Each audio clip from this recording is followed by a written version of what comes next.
Okay. Yep, there it goes. And we are live. All right, and here we go. Greetings and welcome to episode number 8 of You Had Me at Halo, where we talk about everything past, present, and future of one of gaming's most storied franchises. Today we get to talk about a big update from Joseph Staten, who basically said, "You guys aren't doing my baby like that." But before we get to our today's news, first I want us to meet the team. Let's go ahead and start off with Spartan Ursel, aka Soul Blazer. How you doing, man? Doing pretty good. They dropped this randomly at the worst time, but pretty good. Yeah, we're totally on our toes today. All right, next we have a Spartan. We have Spartan Proven, aka Austin. How you doing, man? Hanging in there, doing okay. We need to get you some coffee. All right, next up we got Spartan Don Cabeza, aka Jesse. How's it going, man? And I was 39-1 in friggin' Battlefield 5, and Ed here keeps pinging me nonstop. That smug look on his face. I'm doing well. Good. And then finally, we actually have a special guest today. Actually, I don't know if you would call him a special guest since they are our parent. They're our parent podcast, but we have Nick, aka Special Ed, joining us. How's it going, Nick? G'day. Called it. And unfortunately, we are not able to reach one of our regular members today. So we got Mike, aka Kage Maru, is currently missing in action. If we can find him somewhere during the show, we will. I am the replacement. Yeah, this is the replacement off the bench. Yeah. But you know what? Before we go ahead and delve deep into the release, I'd like to just go around the table here and just get a one word. Well, give me the one word that really describes how you feel about this, and kind of explain that a little bit. We'll go ahead and start with our guest since we don't know how long he's going to be here with us. Nick, go ahead, man. What do you think? I think it's great news. I said it as soon as they announced the delay. The first thing I said was delay it for a year. Give the team the time they need. Let them make it awesome. Like, you've already basically wrecked the launch of the Series X by delaying it. Do it properly and delay it all the way. They've made the right call here. Sure. Yeah, that sounds good. What about you, Ursel? What do you think? One word would be reluctant. Reluctant because as excited as I am that the screenshots look amazing, everything in the blog post sounded so good, it does suck that it's fall 2021 in the sense that I wanted to play it so badly. We all did. Yeah, but spring we would have been in hand 6 months sooner. Though it is what it is. I get it. Acceptance. Maybe that's the better word. Yeah. All right. So how about you, Jesse? Satisfied with the reasoning. Just if they're going to delay it that long, make it clear why, and they did. There was a really good blog post about it.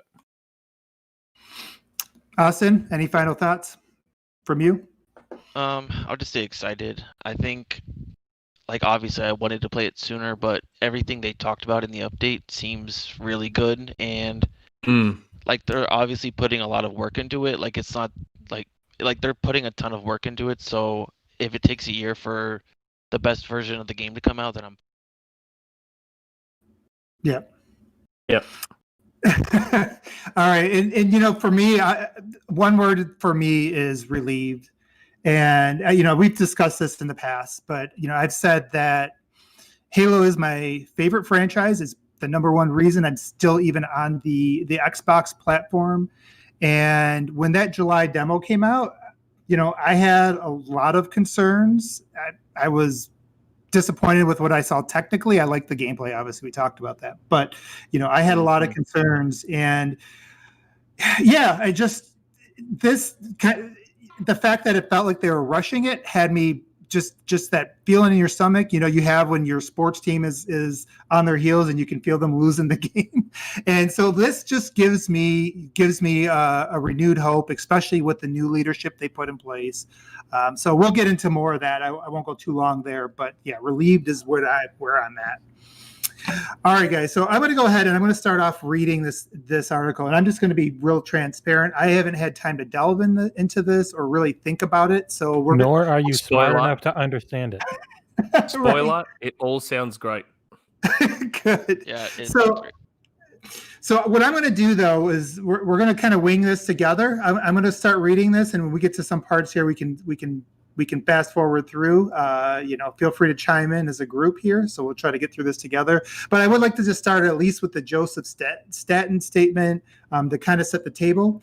So he says, hey, everyone, I'm Joseph Staten. If you've been a long time part of the Halo community, you may already know me. If you're new to the community, hello, it's great to meet you. I was part of the Bungie team who made Halo CE, Halo 2, Halo 3, Halo 3 ODST, and Halo Reach, aka all the good ones. I came up on the design side of these projects wearing many different hats over the years, including writer, cinematic director, creative director, and even the voice up for the grunts. After Reach shipped, I became a Halo fan, cheering on 343i from the sidelines. But I've spent the last 4 months immersing myself back in the Halo universe, and it's my honor as creative director to help our team ship Halo Infinite in the fall of 2021. All right, so breaking news right there. That's when the game is coming out. And from now until then, every one of us at 343i and our great partner teams will be building, testing, and polishing an experience we hope you all of you love. I joined 343i right as the team was wrestling with feedback from the July campaign demo. This discussion boiled down to one fundamental truth. We needed more time to do things right. That included pushing hard in the fall, giving the teams time to recharge over the holidays, and then coming back in July to finish up the game at a healthy pace. Because Halo Infinite in the fall of 2021 is just the beginning of the adventure. I'll be back at the end of the update for some closing thoughts. But okay, so before we go any further, any first thoughts from anybody here regarding his initial statements? Nick, I'm going to go ahead and start with you again, since again we don't know how long we got you. Yeah, nothing out of the ordinary. They basically said what we expected, given what the announcement is. I don't know. Like I said, it all sounds good to me. Like I'm glad that they're going this way with it. It's really, really good. Yeah, and there's actually, I don't know, you didn't cover it yet, but there was actually more that Joe said that sounded really, really good. I'm probably jumping ahead, but where he talks about the fact that he's played the campaign twice, I was like, oh yeah, that sounds so good. That's later on, guys, right? I haven't even got that far. It's the last thing. He said, probably jumping ahead. Spoilers. All right, so you don't have to see the end of the movie, guys. Go. No, one of the things that jumped out to me here, though, as I was just reading that live for the first time, was that he talked about this being the beginning of the adventure. And a lot of people in the Halo community have voiced their concern about it, right? Like we've talked about it, like, hey, is Xbox One holding it back? Does that mean it's holding it back for 10 years? If this game comes out, rough now, what does that mean for the long term? And so I really do think, just like when you build a home, you need to have that good foundation.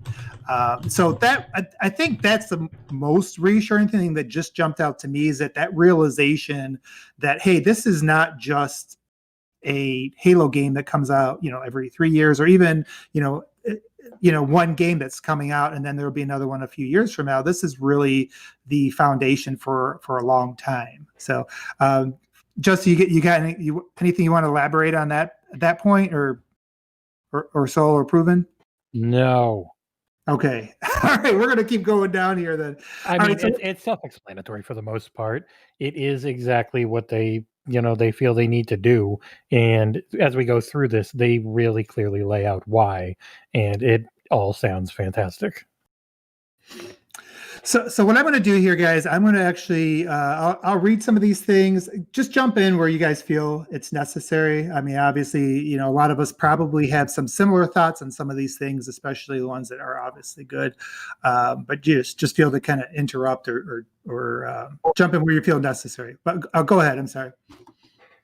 He's in. Mike. Oh, he's in. All right. What made you join us? If I seemed preoccupied, it's because I was talking to him in the chat because he just came on.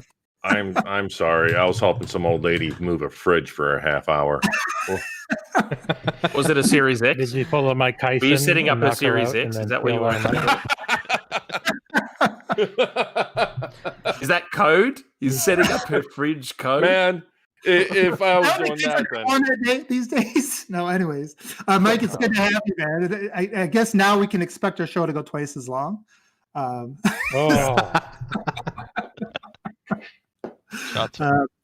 But anyways, for those of you who didn't catch that's Mike, aka Kage Maru. wait, we're live now? We are live. Yeah, Yes, we're live now. Yeah, Oh, so Jesus don't say anything else. put your Inappropriate. face on. Are we not doing? I was gonna say we should do cameras, but okay. No, This don't was worry. very thrown together as this came out of, like, none of us were expecting it. It just was sort of like, oh, hey, here's the new release window and a crap They didn't ton of even info. drop it on like an even number. It was like 6:34 or something. What the hell's that? It was 3:43 p.m. their time. I wish they had done Wait, it a really? couple of days earlier. Yes. We should have. Yeah, it was 3:43 p.m. Pacific We time. should have predicted it if they're going to delay it, which me and Nick thought. But anyways, if they're going to delay it to the fall, then it makes sense to drop this news today, give people a day to kind of absorb it, and cry about it or whatever, and then you drop good news on Thursday. And not too much time to cry about it, but just enough to get it out of your system. So I think that we should have done a better job predicting this. If you guys would have all listened to me, we would have had a show scheduled for today. But anyways, And I would say one different thing for me is I do hate the fact now that everything's coming out like in November and October again. I was hoping it was, spring to the middle of the year, because there's going to be like nothing, and then everything all hits at once, and it's a bunch of stuff that's something. Yeah, we don't I know. hope so. I mean, yeah, there's we Far Cry don't know 6, what their that's like one big one. we don't know what their cadence is for next year. Well, Nick might have a better idea. And on top of that, fall to me doesn't mean November. Isn't that more September timeframe? No, fall well, they goes hinted through at the end of November. December. It's actually December 21st is when What the winter hell? starts next year. Yeah, it's always Yep, like that. it's crazy. You don't think so until you We realize. can all agree, though. We can all agree that it's going to release on the 15th of November, 2021, right? Yeah, Absolutely, especially with Yeah, Bonnie anniversary of Ross Halo 1. posted, Yeah. hey, doesn't someone have an anniversary coming next year too? Tee-hee, tee-hee. Like, it's going to be the 15th of November. It has to be. 99.5%. Yeah. It has to be, surely. And I don't remember the name of the user on the Xbox era forums, but he has been pushing that date ever since it was delayed. He's been pushing that date, and I want to say congratulations, man, you got it. You're right. Well, it makes sense. Like, if they were going to delay it for the full year, then it makes sense to release it on the anniversary of Halo. Yeah. Yeah. You can yeah. call it the 15th, I guess, if it's like 9 a.m. on Monday and not midnight. Well, on yeah, it's a Tuesday. Monday, so. Yeah. I mean, they can do it Monday. It's all Well, digital yeah, now they can anyways. definitely do a Monday. That doesn't matter. Yeah. I'm just catching on And everything it's now. Tuesday This in is Australia crazy. Anyway. Yeah, it's a huge update, man. Yeah. So, Mike, Oh, how good does it look, though? Those screens are great. It looks ridiculous. Mhm. Yeah, those screens are so good. I haven't even seen all the screens yet. I have honestly not even scrolled down this. I was trying to get ready to read the beginning. How have you and make not just scrolled down through the whole thing right away? Yeah, that's exactly what I just the did. very and- first one is the multiplayer map. It looks like there's a active camo pickup on the bottom of it too, which is Yep. cool. Which I call Priu. That's my name that I call it. Because it sounds like the noise the Predator makes when he goes invisible. He goes, Priu. Sounds like the Predator. I see the Minecraft columns are still there in the last. Yes, those were No, 100% an I- artistic Dark. choice. Get to that. Oh, that's a bad artistic choice. Damn it. I just now saw that. Yeah. Well, I It's wonder the if they way cover the that. it's the way it moves. That's the that's like the mega blocks. Hey, we're gonna sell some mega blocks, so we're gonna it's like what Lucas used to do with Star Wars. It's like, well, how do we put this toy in our movie?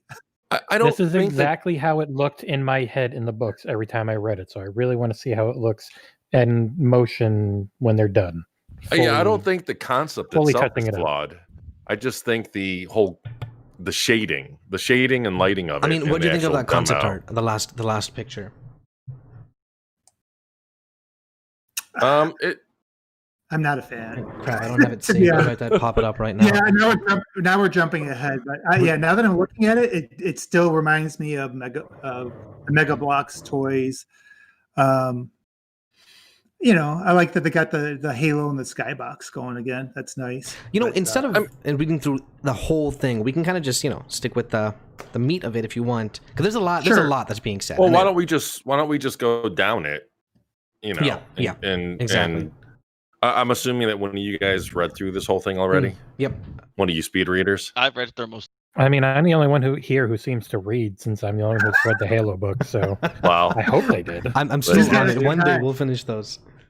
I mean, Yeah, our spoiler cast for the new Halo book will hit in 2020. I haven't even had time to schedule to read the wiki yet. if you It's a cheat. want one bad, you can jump straight to this question here that I just posted. I gotta say though, the concept art. I mean, yeah, it's got the Roboblox columns there, but I mean, there's a lot of potential there regarding the openness of it. Yeah. I don't know if they're going to do ray tracing with reflections. I think that'd be kind of a waste. Yeah, But they can do retrace reflections there. I mean, you throw in some enemies, you throw in, especially with that structure in the background, and you throw in an objective. It's still, I mean, outside of the columns. And again, I think during the game, depending on how it's lit and shaded, they don't have to look bad. Yeah, I mean, I can see that. I agree with you, though. I don't think we're going to see we're not going to see as much ray tracing as people think we're going to see this gen. I think you're going to see some reflections. It takes a lot. Well, I mean, talking about Halo specifically, and I have no idea what they're going to do, but if I were them, I would use ray tracing, because there's going to be ray tracing. They already confirmed it. I would do it for the global illumination, because one of the biggest issues with the demo was the indirect lit environments. When it was directly lit, looked great, but in the indirectly lit environments and areas, it looked a bit flat. And some ray trace GI similar to what we saw in Metro would go a long way to improving that. Yeah, they talked about that a lot in the they went to a lot of detail into exactly what the problems were and what they're doing. I'll post it. Oh, you're cutting out.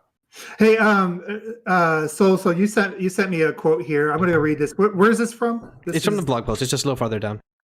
Okay, so Yeah, it says back in July, our teams pulled together a slice of representative gameplay that introduced fans to the expansive nature of this new ring world.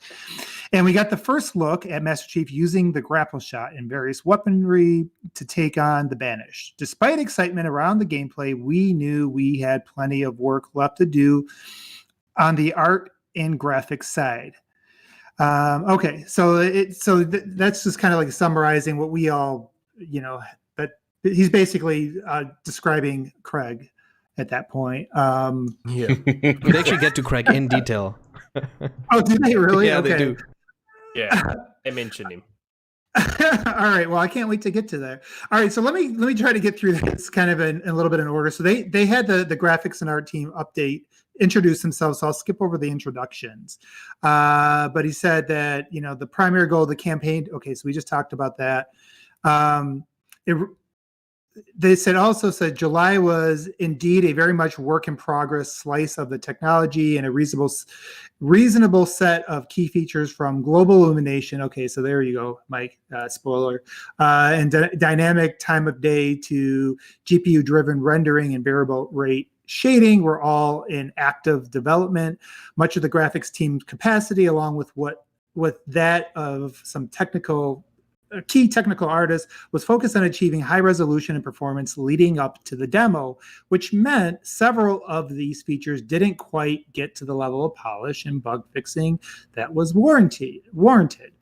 He also goes on to say visual fidelity is a very important goal for Halo Infinite, and the graphics and arts team have continually aspiring and work closely with each other to create the best looking Halo game ever. I definitely want to acknowledge the input that we got from the Halo community and our fan base, staying open to critical feedback and looking at areas where we can learn and do better is an inherent part of the culture of 343. Okay, so that kind of, again, in a bit of a nutshell there. I'll let you kind of go on that, Mike, because you were talking a little bit about the global illumination. So like anything, what are the things that kind of stick out to you first from those statements we just went over? I mean, it obviously it seems like they understand the issues, which is a good sign. And you know, obviously I'd never made a game, but I've heard from enough developers, and you know, I've talked to some developers in the past where there is a risk of them somewhat getting into a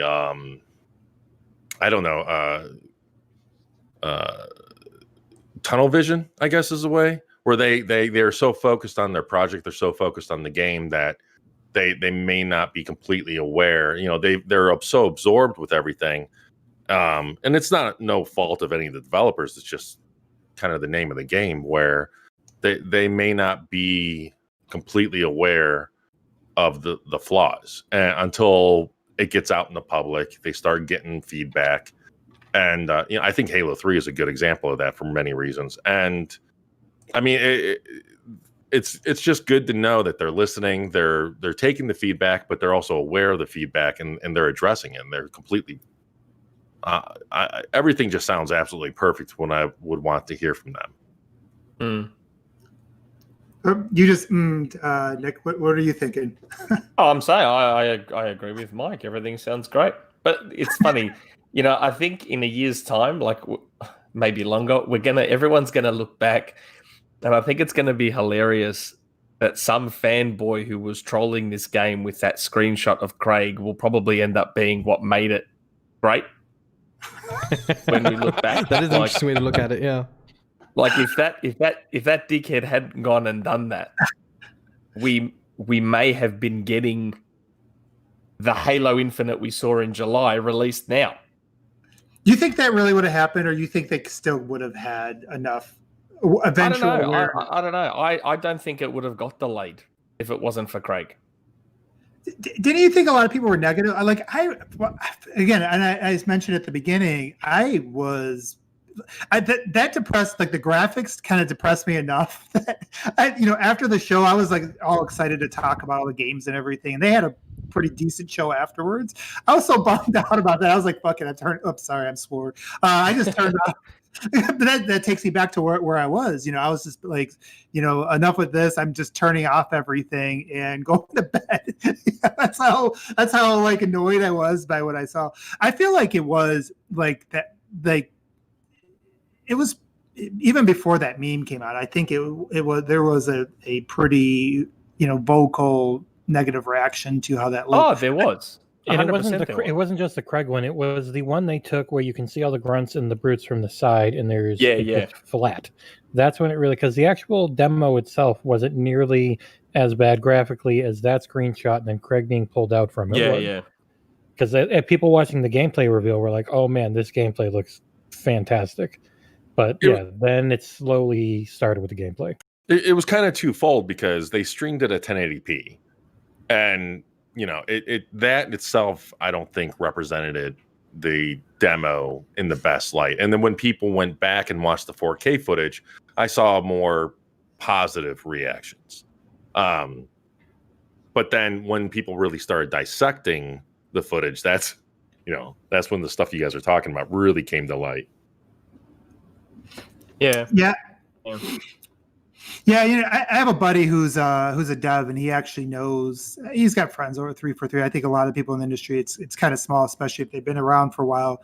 And he did mention, because he's done graphics for a couple of decades, and he's like, when he was watching it live, he's like, this this vertical slice looks like the actual work in progress. He's like, why are they using placeholder textures here? And like basically he's like, a lot of this stuff didn't look finished in his mind. And so I do think they were just, again, kind of in a crunch, and we're just not putting as many resources towards that, trying to show that off.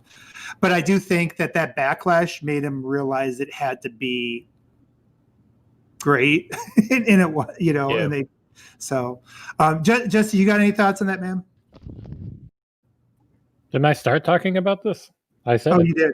Okay. Yeah, you son of a bitch. I was paying attention. Austin, sorry, I must have tuned you.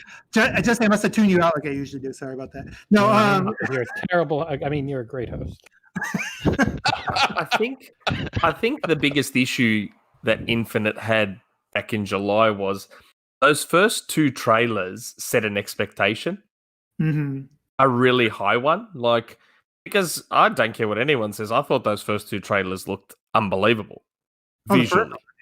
Yeah, I agree. Oh yeah, and you combine that with the better part of 2 years of the message being power, power, power, and how good everything's going to look, and I'm not going to say the backlash was justified, but like, you can understand where it came from. Like, I hate that everything is about visuals these days. Like, there are certain games out there who will remain nameless that if you took their visual quality away, I doubt anyone would give a rat's ass about those games. And it's unfortunate that things are that way, but it is what it is.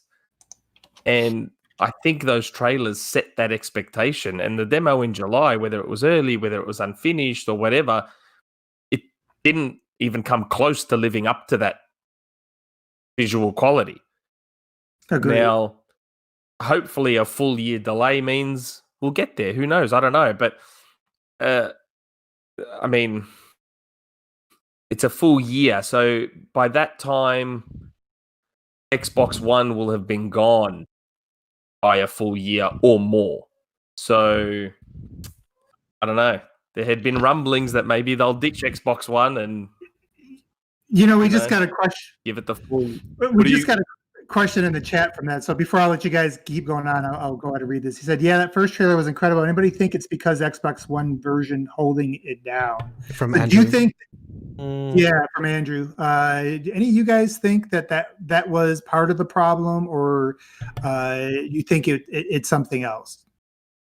I think there had to be a small part of it had to be that, at least a small part. I want to say yes, but at the same time, we have another game right in front of us, right? As an example, Cyberpunk looked amazing in all its trailers and everything.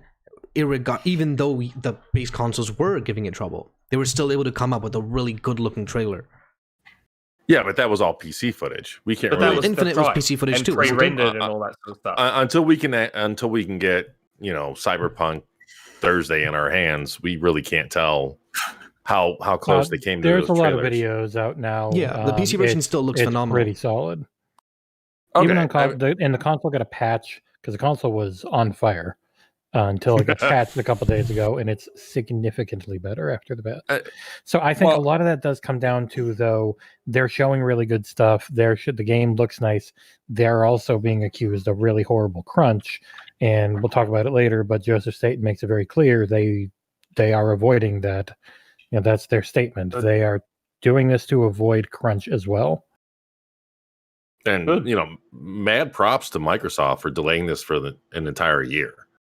And, giving the team the breathing room to really work on it and do what they need to do. I mean, this Microsoft now is a completely different Microsoft than 4 years ago, even.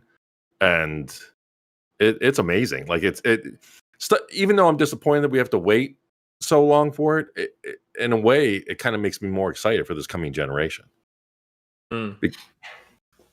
They have so many teams. They have so many, 23 studios, almost 40 or more than 40 teams, depending on like ZeniMax Online's doing another satellite studio. It really does seem to be affording them the ability to take their time the way Sony does and really polish. And to go back to the question, I think one regarding the Xbox holding it back. I mean, I think we've talked about in past episodes. I'm pretty sure they were trying to push 60 frames on last gen, and the recent store update makes it now sound like it's going to be 30 frames, and 60 frames is now going to be a PC and current gen exclusive. So that definitely would have played a part. Yeah, I think if 60 would have proven, I know I haven't gotten to you for a little bit. Did you have any thoughts on that, man? No, I was gonna go just for a second. I think the gear delay, it puts a lot more, because I feel like by doing, okay, we're delaying the game exactly what you guys want it to be. Like if they had released it in a couple of months, like that kind of would have indicated that they kind of just polished a few things. But a year delay kind of signals they're really taking their time with it. Yeah, Hey, Proven. Can I ask you something, buddy? Yeah. Are you on McDonald's Wi-Fi? No, it would sound a lot better then. Oh God, Nick. Also, I don't know if you know Nick. Yeah, he's a little bit of an asshole sometimes. Oh God, that's awesome. Hey, no, the answer to that one question. Oh yeah, just one thing. So to go back to the question, I think it really just came down to the next gen stuff. Again, going back to while we're at it, we're talking about this graphic stuff. The demo I was talking about earlier, who does graphics, mentioned like they just got low level access to the hardware, so they didn't have a lot of opportunity to do a lot of like optimizations. There's a lot of stuff not turned on. And when I'm reading this, so I'm reading this out loud, and it's like kind of clicking to me, where he's talking about, hey, we're going to use global illumination, and we know that there's tools or there's features in RDNA 2 that. Not to get like real technical, this is not a technical podcast, but we know there's features that are going to help with things like lighting, like make it more efficient. So I kind of wonder, when he was even saying, hey, it looked like they're using like the work in progress and not a polished demo, I kind of wondered if it was, a situation where like they know they got these features coming, so they're not really applying the next gen lighting because it's not time, because they're going to wait till they have access to the better tools for that stuff.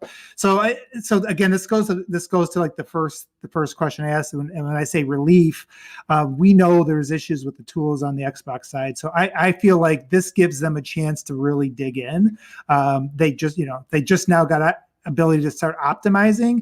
I don't want them to just only have 3 months of that low level access, or there's other things that aren't even turned on right now. So this gives that a chance for all that stuff to get turned on, and that when Halo comes out, it's a true, it's leveraging true next gen feature sets, which it would not have. If it would have come out this year, it would have basically been an Xbox One game with little basically a GCN 12 teraflop machine without much in the way of efficiencies, as we've seen with Valhalla and a bunch of other things. So that's kind of my answer to that. I think it's more of a next gen issue than it was a previous gen issue. I think we were failed by the insiders like Nick and Rand Tomato, not letting us know that these darn tools were so far behind. I blame you. Now, one thing we need to talk about now, as most people would know, I don't like to toot my own horn. And that's the biggest lie of one thing I need to say, and I've been saying it for ages, is everything Joe Staten was saying has me super excited, because he's saying basically everything that I have wanted from this game since 2016. Like, I even dug up old posts of mine from that horrible old site Gaff, where you're not canceled and kicked off, etc. As soon as I saw the legendary ending to Halo 5, and I'm pretty sure we're past the point of no return there, surely, in terms of spoilers, but ever since that legendary ending of Halo 5, I've been like, just make Halo 6, which is obviously what we were calling it at the time. Just make Halo 6, I guess, a spiritual reboot. Make it more like CE. You go back to a Halo ring. Things are unknown. It's all a mystery. you're exploring. It's like just virtually make it the Star Wars Episode 7 of Halo. Yeah. Yep. Yeah. Now, I assume Star Wars fans will know what I mean by that. Yeah, you mean make it a really, Jesse, soulless money cash grab that builds off of nostalgia and nothing else? I mean, like when I watched Star Wars Episode 7, everyone said the same thing. It was basically a remake of Episode 4. That's true. Yeah.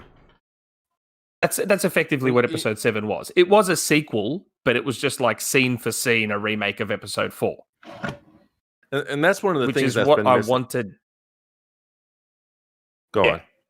I just wanted the new Halo to be that. Just basically remake CE. Just still a sequel, but really capture the spirit of CE. And everything they've shown, everything they've said sounds like that's what they are doing. So I absolutely can't wait. I think it's going to be amazing. Well, actually, Nick, if you would have listened to our last podcast, we actually talked about that a little bit. And I was just I was too busy on the Game On Daily podcast. Sorry. I'm kidding. Like literally, like, and I said it on the Game On Daily podcast. I said to them, I said, I'm pretty sure the You Had Me at Halo podcast is recording as this is recording. Yeah, you did. Yeah. That was a great podcast, by the way. It wasn't too bad. You know, the whole God. Mike, hold on. You got something brown on your nose there. Mystery is the one thing that's been missing from Halo for a while. Yeah, I mean, especially with Halo 5, everything was outlined to you. It was exposition filled. Like anything that you needed that generally in past Halo games you would discover on your own. It was explained to you in a cutscene, not even a cutscene. It was over-explained. Yeah, it was explained to you, just like during a voiceover during gameplay. And there was just with how linear the game was, there was no room for exploration, no room for uncovering secrets or any mysteries or anything. And it was very, I hate to say it, but it was a very Call of Duty-fied way of narration. And it just, It's probably a good way to put it. Yeah, it was very like on the nose, and the bad guys telling you exactly what they're doing. I just, and the fact that you had to read a lot of other material for it to all make sense on top of that. So, but yeah, I agree with you guys. Like when you start talking about the mystery, like that is really, it hasn't been since CE where you really had that wonderment. It's like what's going on a little bit, where people were online talking about like, hey, what's like that story was very self-contained and it was a good, concise personal story, but at the same time it left a lot of trails for you to kind of wonder about. Go ahead. Almost exactly what you're saying. Like it was a really focused, intimate story, but the beauty of it was that it hinted at something bigger going on that you weren't a part of yet. So I'm hoping that it's hard to go back to that now because they've had the crap in 5 and everything they did in 4 and all that sort of stuff. So it might be hard to go back to an intimate story, but I don't know. Hopefully they try and keep the story to whatever is happening on this ring, maybe. I don't know. We'll find out. It looks like they killed the entirety of the Infinity. So going to be a hell of a lot less characters overall. Well, we kind of said that. Like we said, like, hey, maybe what they'll do is it's a way of, it's like a soft retcon, right? It's not like we're not going to say that this all didn't happen, but we're going to make it like it doesn't matter within the first, and I said, like, basically, like, I want to see in the first 5 minutes them just kill off the Prometheans and they're gone from Oh God, yes, please. And it's too bad that we lost Proven before we got to that moment because I know he would have loved to Because Wi-Fi dropped out, huh? Yeah, by choice, it looks like. No, guys, I'm here. It's okay. It's all right. We don't have Proven. We have Jesse now. I still kind of think that Locke, they did kill Locke in that little toy. I don't know. I think that might have been a slip up. Locke is 100% getting poochied. Right? No, they broke up Team Osiris and had them all doing stuff in the I think it was Bad Blood book. It was like an ODST book essentially, but it started with Team Osiris like pretty much disbanding and Buck leaving it. So again, if any of you guys ever learn how to read, you can know this stuff. I have not read a book since 1997, and It shows. that was The Lost World by Michael Crichton. That's a good It book. was a good And book. it I liked was them a lot more than such the a movie. good book. It was so Yeah. much better than the movie. Yep. It was awesome. Yep. Jurassic Park and The Lost World. Oh, Yeah, fantastic. they're My There's favorite. both of them are much better than the movies. Oh yeah, they're so good. And I mean, spoilers for 30-year-old books. Like, I remember reading the books and going, "Wait, like the old man dies like right at the start. He's in like all the movies." That freaked me out. That's what they Random got. tangent. That's what they got to do here is kill off everybody. Well, you got to keep Chief around, but kill off everybody in Yeah. the first. Locke's definitely going back to his home planet. Oh God, I think Locke would make a fine arbiter type character, like a side character. Just let him do his own thing. Let him be part of whatever. I mean, maybe not in the main storyline of Infinite, but Well, they some side had story. more to him in that. Remember that line? You're not the only. He's not the only, or you're not the only one where he's the reason you're here. Hinting that Locke's a Spartan because Perfect of Chief quote. in some reason. But Yeah. then they didn't actually go anywhere with it because it was all just Halo duct taped 5 had together. hints of like good What? character. But hints that is was all in they Halo were. 5. Yeah, in Halo 5, he's like, he's not the only reason, or you're not the only one. He was talking to Who Buck, he's where the reason Buck's here like, we're for. gonna Yeah. hunt this guy, and he's like, hey, you're not the only reason. He's not the only reason you're. Whatever it was, man. I don't know the exact quote. Yeah, it's pretty much Chief's also the reason why I'm a Spartan too. Yeah. As in they have some sort of backstory, but it all gets chopped out of the actual game. So, guys, Can I'm they gonna. make?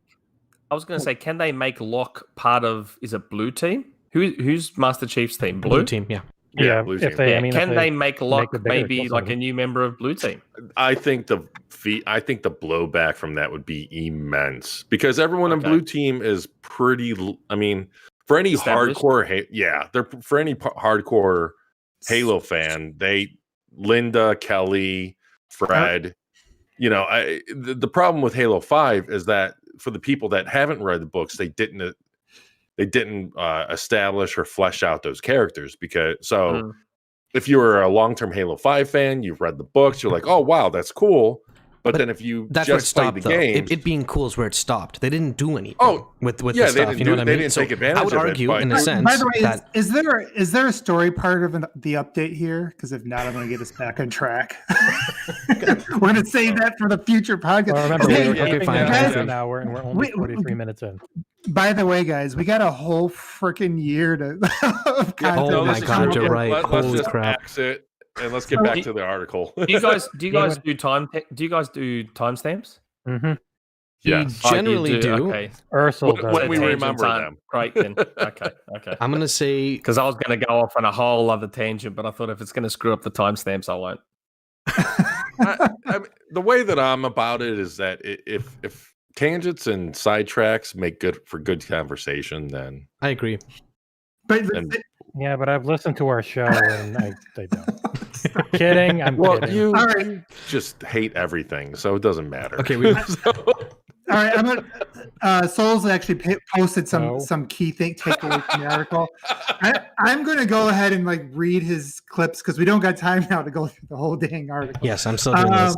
Yeah, there's a lot of fluff too, like just people talking about their stuff that's interesting, but we don't have to go over it. Or people just talking about whether we read enough or not. But anyways, let's go on to, let's see. He says, we managed to find a balance of modernized visuals combined with classic aesthetic that will definitely speak to all, and we couldn't be more proud of this. So did we kind of cover that? I mean, that's basically blending the old and the new, the aesthetics. I think we're all kind Looks of so aware. good.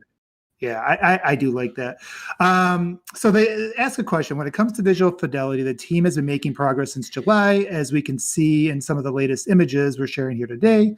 Can you talk about some of the specific areas the team's been working on? And then he goes on to say, yeah, some of the key areas of progress include better quality of global illumination, ambient inclusion, shadows, volumetric lighting, sky, and atmosphere. We also have addressed issues with our GPU-driven rendering and texture streaming solution. See, I keep hearing about that stuff from developers that should mitigate the LOD popping and texture quality issues that were prevalent in the July demo. In addition to these graphic graphics tech changes, we have made a lot of improvements on the art content side. So that's interesting. He's talking about art actually, side across all disciplines such as environment, lighting, weapons, FX, and more. Firstly, there's been a lot of work done retuning our dynamic lighting values to add more punch and contrast to the image. These include adjustments to our sun intensity, fog, atmosphere, in addition of color grading, which did not make it into the July gameplay demo. Final thing before I turn it over to you guys, more wear and tear on weapons, vehicles, more fidelity in our characters, and more macro breakup of large surfaces like rocks, terrain, and hex walls. All right, so I'm going to kick it over to you guys. Like, out of that, all that stuff that they read, what are the things that really kind of most stick out to you, or were more like the biggest, let's say, pet peeves of what you saw in the July demo that you're really happy that they addressed there? We'll go ahead and start with you this time. So. Oh, sorry, my bad. I was deleting the stuff you just said.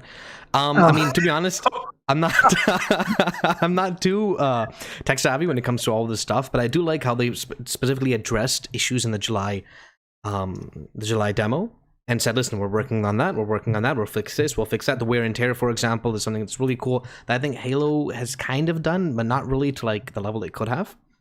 Especially if it's not limited to just vehicles, if it can also be limited to your armor, to your visor, to your weapons, etc. Yep. All right, Nick. I know I know you only got so much time. What about you, man? Like, what? I know you said you're excited about everything, but like, is there any one or two things that really stuck out to you in that entire segment? Well, obviously the Xbox Era podcast live streamed that July show, and of course, because Six Computer was a write-off, and I was running the podcast. I was basically watching the Infinite demo at 720p within a tiny little window, so I couldn't really get a gauge of what looked good or bad. But then when I watched it back again at 4K, for me, the thing that stood out the most, because, I mean, Craig, who the hell's going to see that short of a stupid split-second screenshot? Like, no one's going to notice that. For me, the biggest thing was the pop-in. Yeah. I reckon.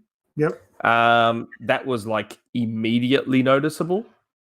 So if they can fix that up, that'd be good. That was the main thing for me. Yeah, actually, that was the thing that stuck out to me too, especially since I'm sure you've heard the same things, but that's been kind of an issue with developers in general early on. So, Jesse, what about you, man? What one or two things really stuck out to you? I mean, the most noticeable was the pop-in when you're watching that video live, but then in the screenshots and stuff, lack of ambient occlusion, the lighting issues, you were like, yeah, this is nowhere near done. This is what an actual game that's 6 months or more out looks like. And it was really weird that they showed it that way, but it was kind of, I found it a little refreshing because I've always hated the really faked, this is what we think we'll get to vertical slices where they just put a ton of work in, they crunched on it for 3 months ahead of time. So I wasn't upset that it looked like that. I was just like, okay, well, if everything's coming out in November, because we didn't know then, it really is going to be another like Halo 2 anniversary situation where it was real ugly up until launch, and then they got it looking nice. But I would like more than nice for big next gen game. So when they initially delayed it, I was like, God, that sucks. But now they're talking about pretty much every issue that people had.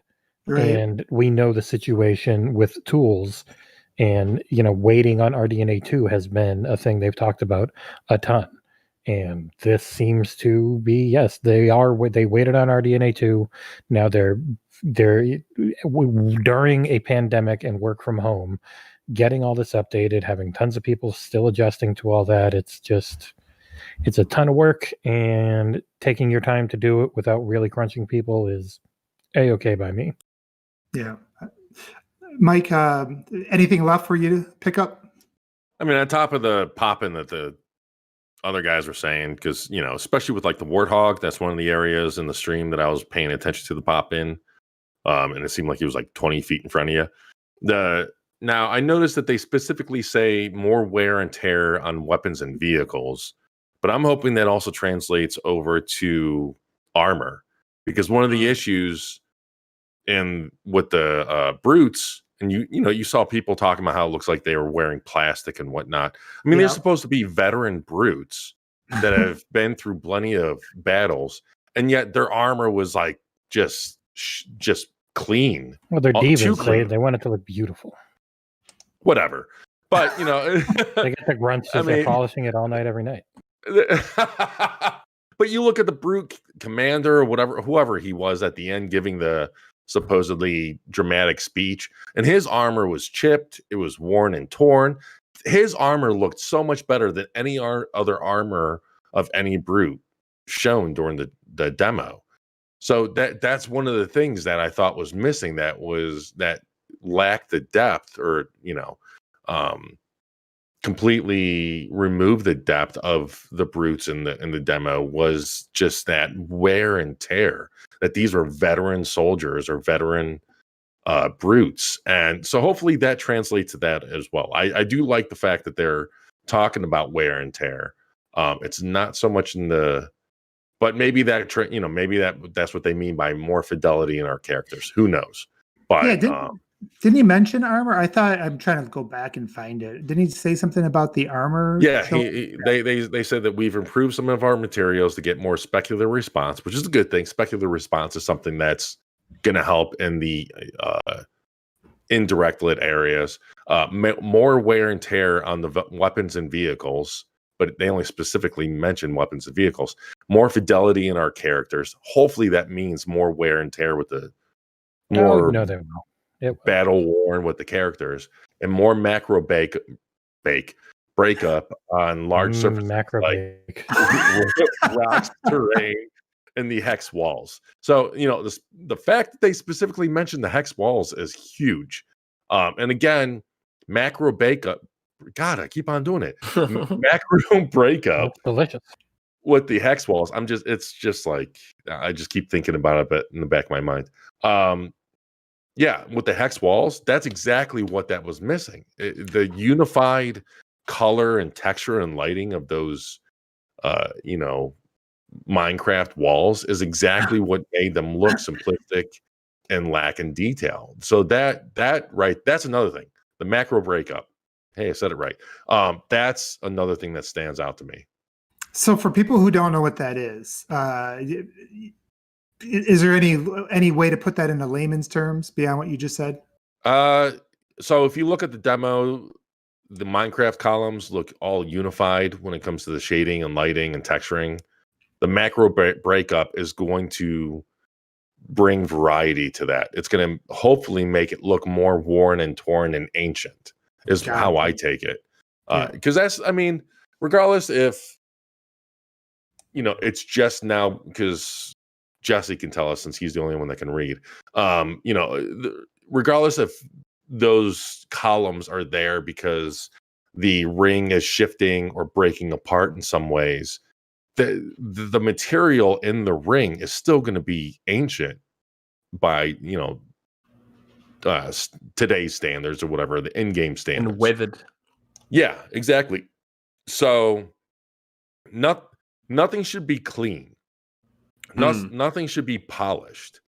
And, that's one of the big issues with those columns. And that's also one of the issues with, that's something that we saw. Isn't that Foreigner design, though? Foreigner design's always been clean, polished, no sign of wear and tear because the monitors always upkeep it. That's been a staple since like Halo CE.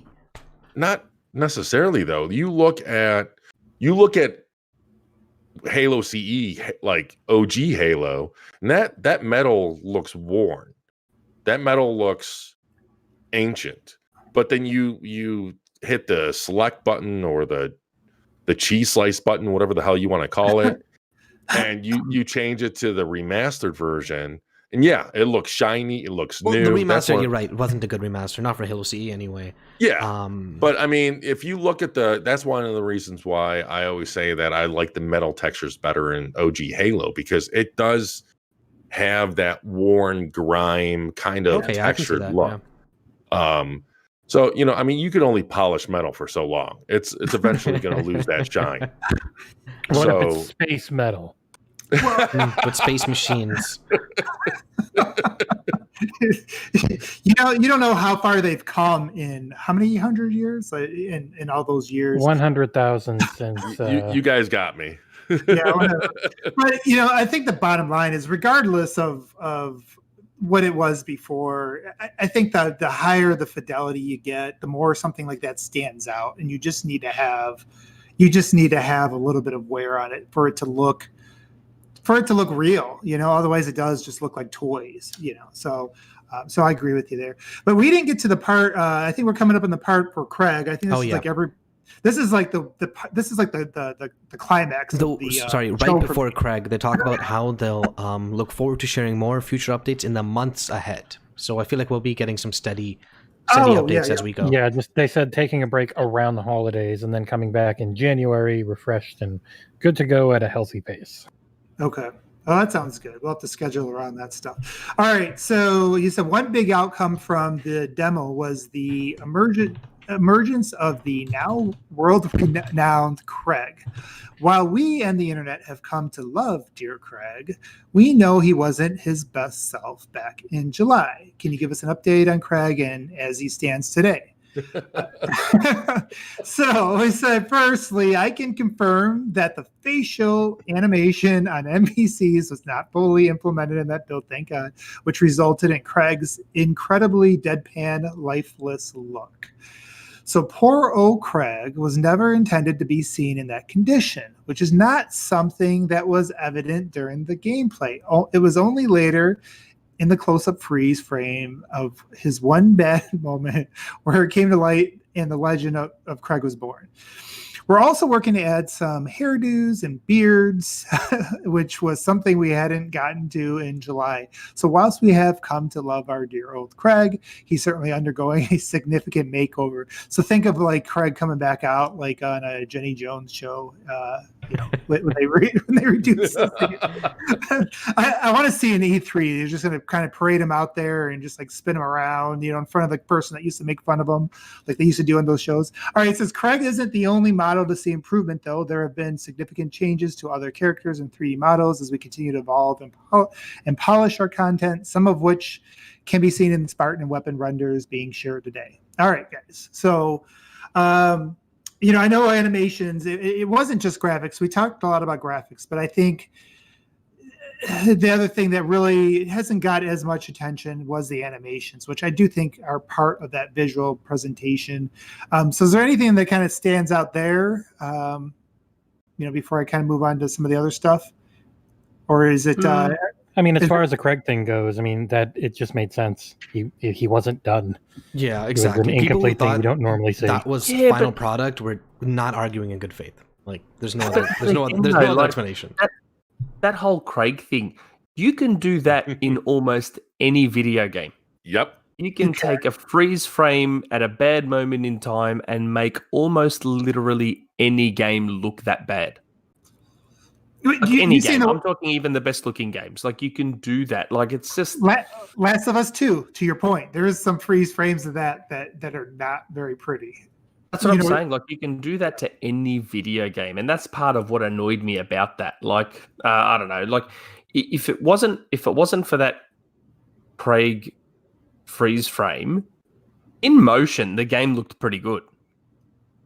Aside from, because like I said, the texture pop-in was what stood out to me, and aside from the texture pop-in, I didn't mind how the game looked that much. Did it look like this amazing next generation showcase? No, but it still looked pretty good in motion. Like, I was focused on just how good it played. Like, it looked like it played amazing, and the environment, how it reminded me of CE. Like, they were the things I was focused on at the time. Yeah. But of course, the screenshots they showed later probably did no favors.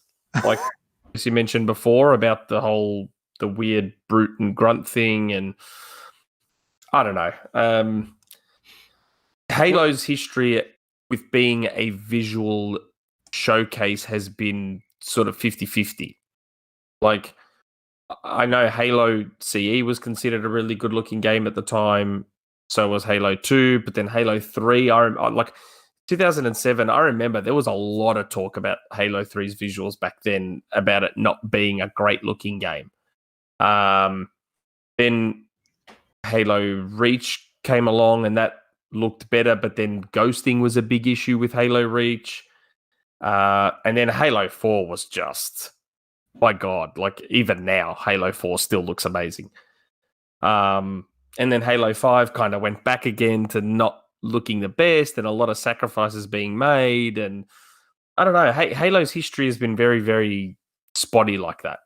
Halo 5 pushed too hard on their shitty hardware. Once it hit the One X, it looked a lot better, and on the Series X, it actually looks really nice. It just has some of the issues with the animation drop off and the LOD being, still really low, because it could look significantly better. Yeah. Like if they ever get that one onto PC, I bet you it's going to look really nice. Mm-hmm. So you guys didn't have any issues with the animations themselves then? The animations not really. Not really. Honestly, nothing stood out to me.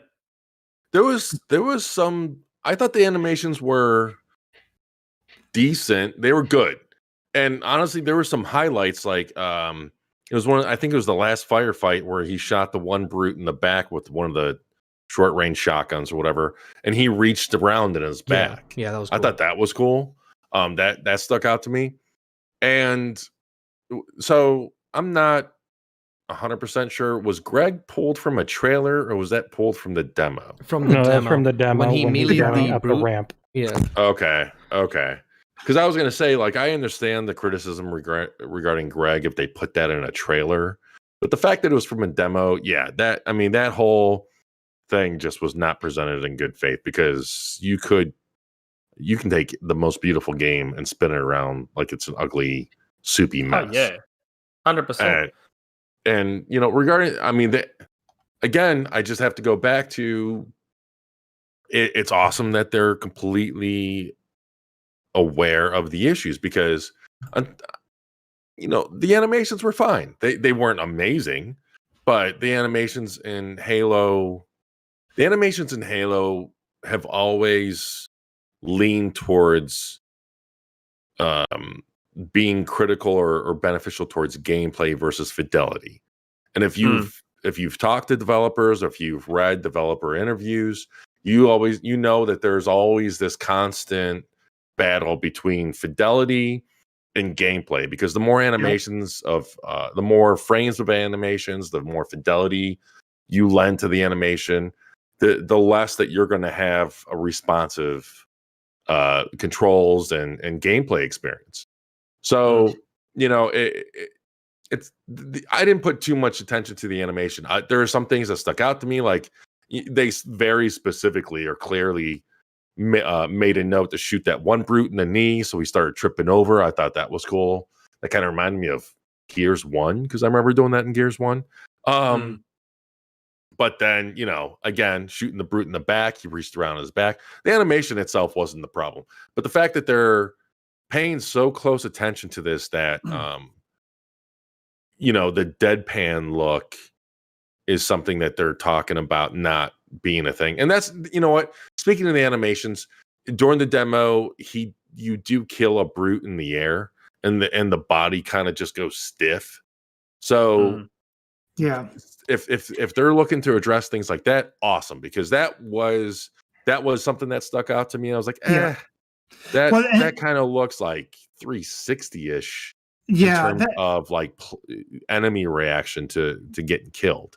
And I think that's where people were pointing out, because I agree with you, because I had that same conversation with somebody else who's saying, the animations didn't look next gen, and it's like, if you're going to go for Naughty Dog animations, you're going to lose some of that Halo gameplay, and that's I think one of the reasons they stuck with that engine.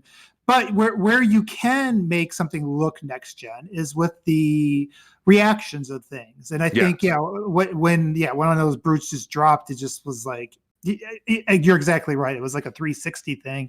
And I think they need to start, what I hope they can do, and they don't really get into any detail of it here, but, there's a lot more physics capabilities with the next gen GPU, and I wonder, or what I hope is there could at least be some scalable differences there. Because again, on the Xbox One, I don't think they can do anything else with those types of physics and animations. I don't think there's going to be any horsepower left for that kind of thing.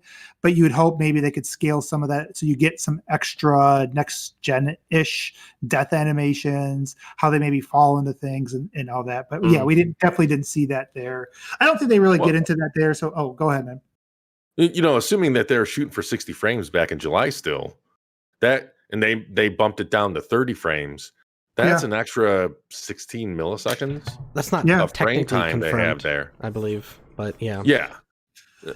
And on top of the animation part of that whole thing, I wanted to comment on the hairdos and the beards and stuff. I mean, one of the things that I think we've talked about in a previous podcast, and it's definitely been talked about online, Greg is pretty clean shaven, like I have more as a bald person. I have more hair than Greg. So, like Craig. Yeah. Thank you. And, it's both the same to me. And so, yeah, I mean, the fact, again, this just goes along the lines of they are aware of the issue and they are just on it. Like, this was so far, I haven't covered it at all, but so far, this is the perfect blog post to address people's concerns. Like, they on point. A big part of this blog post is just talking about how they're going to go through community feedback, community interactivity, etc., to really build their thing.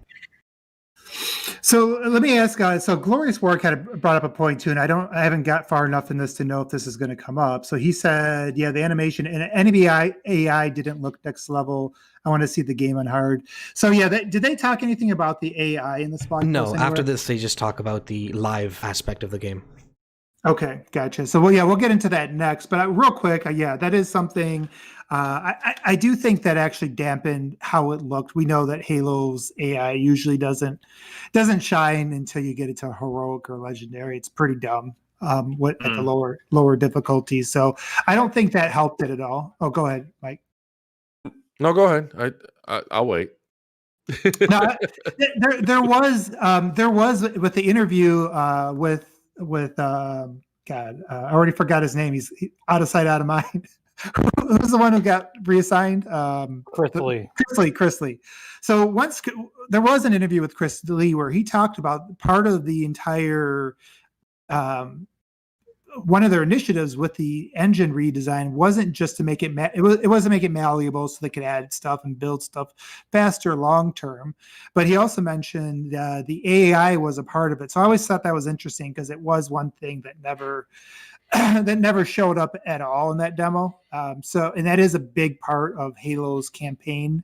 It is kind of how the AI reacts. So I do think that was missing in that demo as well, but I don't think we got a whole lot to go on there. Did you want to add anything before we go to the next stuff about the live service? Well, regarding the AI, the only thing that I'd add is, when you're talking about moving from 60 frames to 30 frames, that's 16 frames of milliseconds that you not only have on your GPU side, but your CPU side. Like that benefits both sides of the equation. So one of my big issues with Halo 5 was the AI, and I attributed a lot of that to their goal for 60 frames. So the fact that the CPU doesn't have to keep up with 60 frames as well, I mean, that does leave cycles there for better AI. So, I mean, with Halo 5, I think they tried to cover up the lack of dynamic reactive AI with just sheer numbers. They had a lot of those stupid robot dogs, and it was just a lot of projectiles being thrown at your face.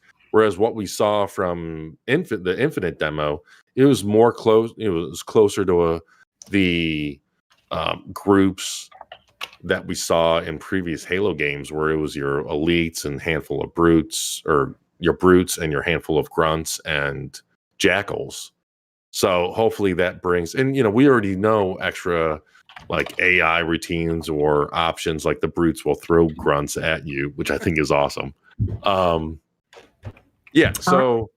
I'm hopeful. I'm hopeful for better AI because one of the things with better AI, because one of the things with Halo, we've talked about this in the past, is you can play the exact same battle in something, say Halo 3, 4, 5 infinite times, and not have the same experience twice. No pun intended. You can Actually, do the exact same steps, and the AI won't react the exact same way, and it just breathes this longevity into the campaign, and I'm hoping they bring that back.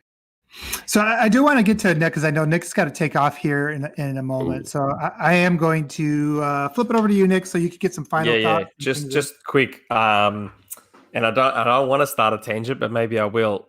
Do we all have Series X's now? Because I bloody finally got mine. Yes, Yes, I think so. I think so. Yeah. And are we all playing the Master Chief Collection at 120? I think you and I No. are. No one else is. 120 My- TV I is can double my commiserate with console. you and how unbelievably good it is. It is wow. Like it's unbelievable. Like it's I mean going back to playing a game at 30 now, like I've been playing a few games at 120 frames and going back to 30 is It's hard. legitimately painful. It is Like I played Destiny 2 a couple days ago at 30, and I was like, man, I remember this feeling so much better than it did. And even today, after that 60 frames per second update, it's like, yeah, I could never go back to 30. But the 120, like you can jump between it in Borderlands 3. You can jump 60 to 120, and even there, 60 starts feeling like garbage. It's Falconeer is the same. Falconeer, you can instant switch between 60 and 120, and you see it. Like you see it and you feel it. It's man, like Master Chief Collection at 120 is incredible. And like you can get I just want to go through and play them all. You can get the field of view up on all of them to like 90 in 60 hertz, and then that'll stay. And you play on 120, and it's transformative. It's so good. Doesn't it start to look a bit fisheye though? It does, but at the same time, I'm really used to 90 and everything, so I'm used to a little fisheye. It's like the way I play Battlefield and everything. Yeah, 90 doesn't get fisheyed until you start getting the hundreds, in my opinion. Like 90 is pretty good. Yeah. Yeah, the things in front of you don't feel too far away at 90. Once you start getting towards 100, it feels like you're looking down a tunnel. I do have to ask you, TV elitist, though. What are your thoughts on the fidelity experience or compromises you sometimes have to make at 120? You're technically getting more temporal resolution, if that makes sense, because you're getting more frames per second. But I'm just wondering, like, is that I didn't notice any difference really in Halo. I noticed a big difference in Gears 5 multiplayer, but it still felt worth it because the aiming was so much better. But like Gears 5, like they have Gabe in from Gears Tactics, and he kind of looks like a mannequin with his rosy cheeks on 120 hertz mode. But Halo Master Chief Collection, I honestly didn't notice any difference. Yeah, it's hard to say because the games I've played, I don't think had to make sacrifices. Like, I've played Falconeer, which was already a very clean, simple, textureless game. Ori, 2.5D. I don't think anything was sacrificed with Ori. Lunar Wizards, so. Yeah, that's right. And even Master Chief, I don't think there was any sacrifices made for that one either. Ori, the only real difference is you don't get that super texture resolution, which does look very nice. You go from 6K to 4K, which is no compromises, basically. Still, you're not getting the super sampling, but it's already a clean game. Because Borderlands 3, you're literally jumping. It's like a 1080 upscale up based on your TV or your monitor. That one's noticeable, but it's the exact same way it was on the One X. I feel like literally 120 right now twice the frame rate, so it feels worth it. Especially for current gen consoles, current gen games or upcoming games, you're gonna want VRR TV.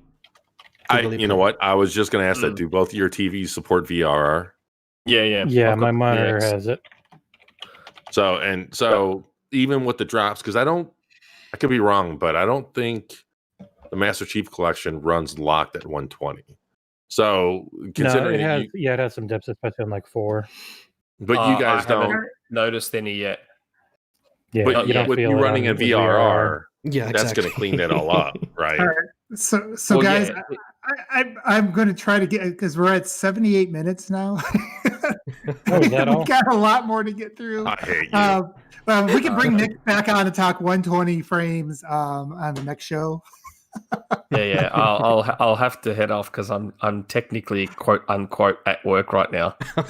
So I hope you had a really awesome lunch break. That is awesome. yeah. Nick, thanks for joining us. I appreciate it. Yeah. Yeah, thanks for coming by. No worries, guys. Anyone listening, be sure this weekend we're recording the Xbox Era podcast, so be sure to check it out. I'm sure we'll be discussing this as well there. Yeah, 100%. All right. Hey, thanks, Nick. Later. All right. Thanks, guys. Yeah. Ciao for now. Later. All right, guys, we're going to jump in. I do want to get us back on track because our show is about this high-level update. So I want to stay to And there's a lot of good stuff still left, I feel. Yeah, so we're gonna try to get through this. So the next part they talked about was the live teams pillar. He says, "What are the live teams pillars for?" Wait, I skipped one. I said we've said live team quite a bit, so I want to ask, what does the live team do? In other words, what are the team's responsibilities, and how do they contribute to the overall game? And then he said, we're working across the studio to form the long roadmap for Halo Infinite. What should players look forward to each season? We'll be partnering with the community to plan how the game is going to grow and evolve over time. And then how do we work with you to ensure that our roadmap can be communicated effectively? Then somebody else said, I think the live team's main job is to give the player goals outside of getting to the next kill. We have great teams working on gunplay, the maps, the modes, the moment-to-moment of the multiplayer dance, and epic campaign. All right, so this is really now starting to talk about like the roadmap. We talked in previous shows about the 10-year roadmap of Halo Infinite. And so I think they're starting to kind of address that a little bit here. Anything kind of jump out to you guys there? If not, I'll keep going. Yeah. One thing. Sorry about that. One thing. I did want. Actually, they talk about a lot more on this. Is kind of just the intro. There was one thing, a little thing you missed that was kind of a nice little point. It was talking about how initially, and they use the term initially as well, which is nice to see. They said it was really difficult having hundreds of people work from home, which also obviously affected it. But they wrote it in a way that it seems like it's no longer as big of an issue as it was. Yeah, I did miss all that. Mike, just one thing. Don't worry. Should I go ahead and read some of the rest of this then? And yeah, keep going. And then the pillars, when they talk about the pillars, I feel like each one we can kind of talk about. Okay, gotcha. All right, so you did. Oh, go ahead, Mike. No, I was just wondering, like, is this?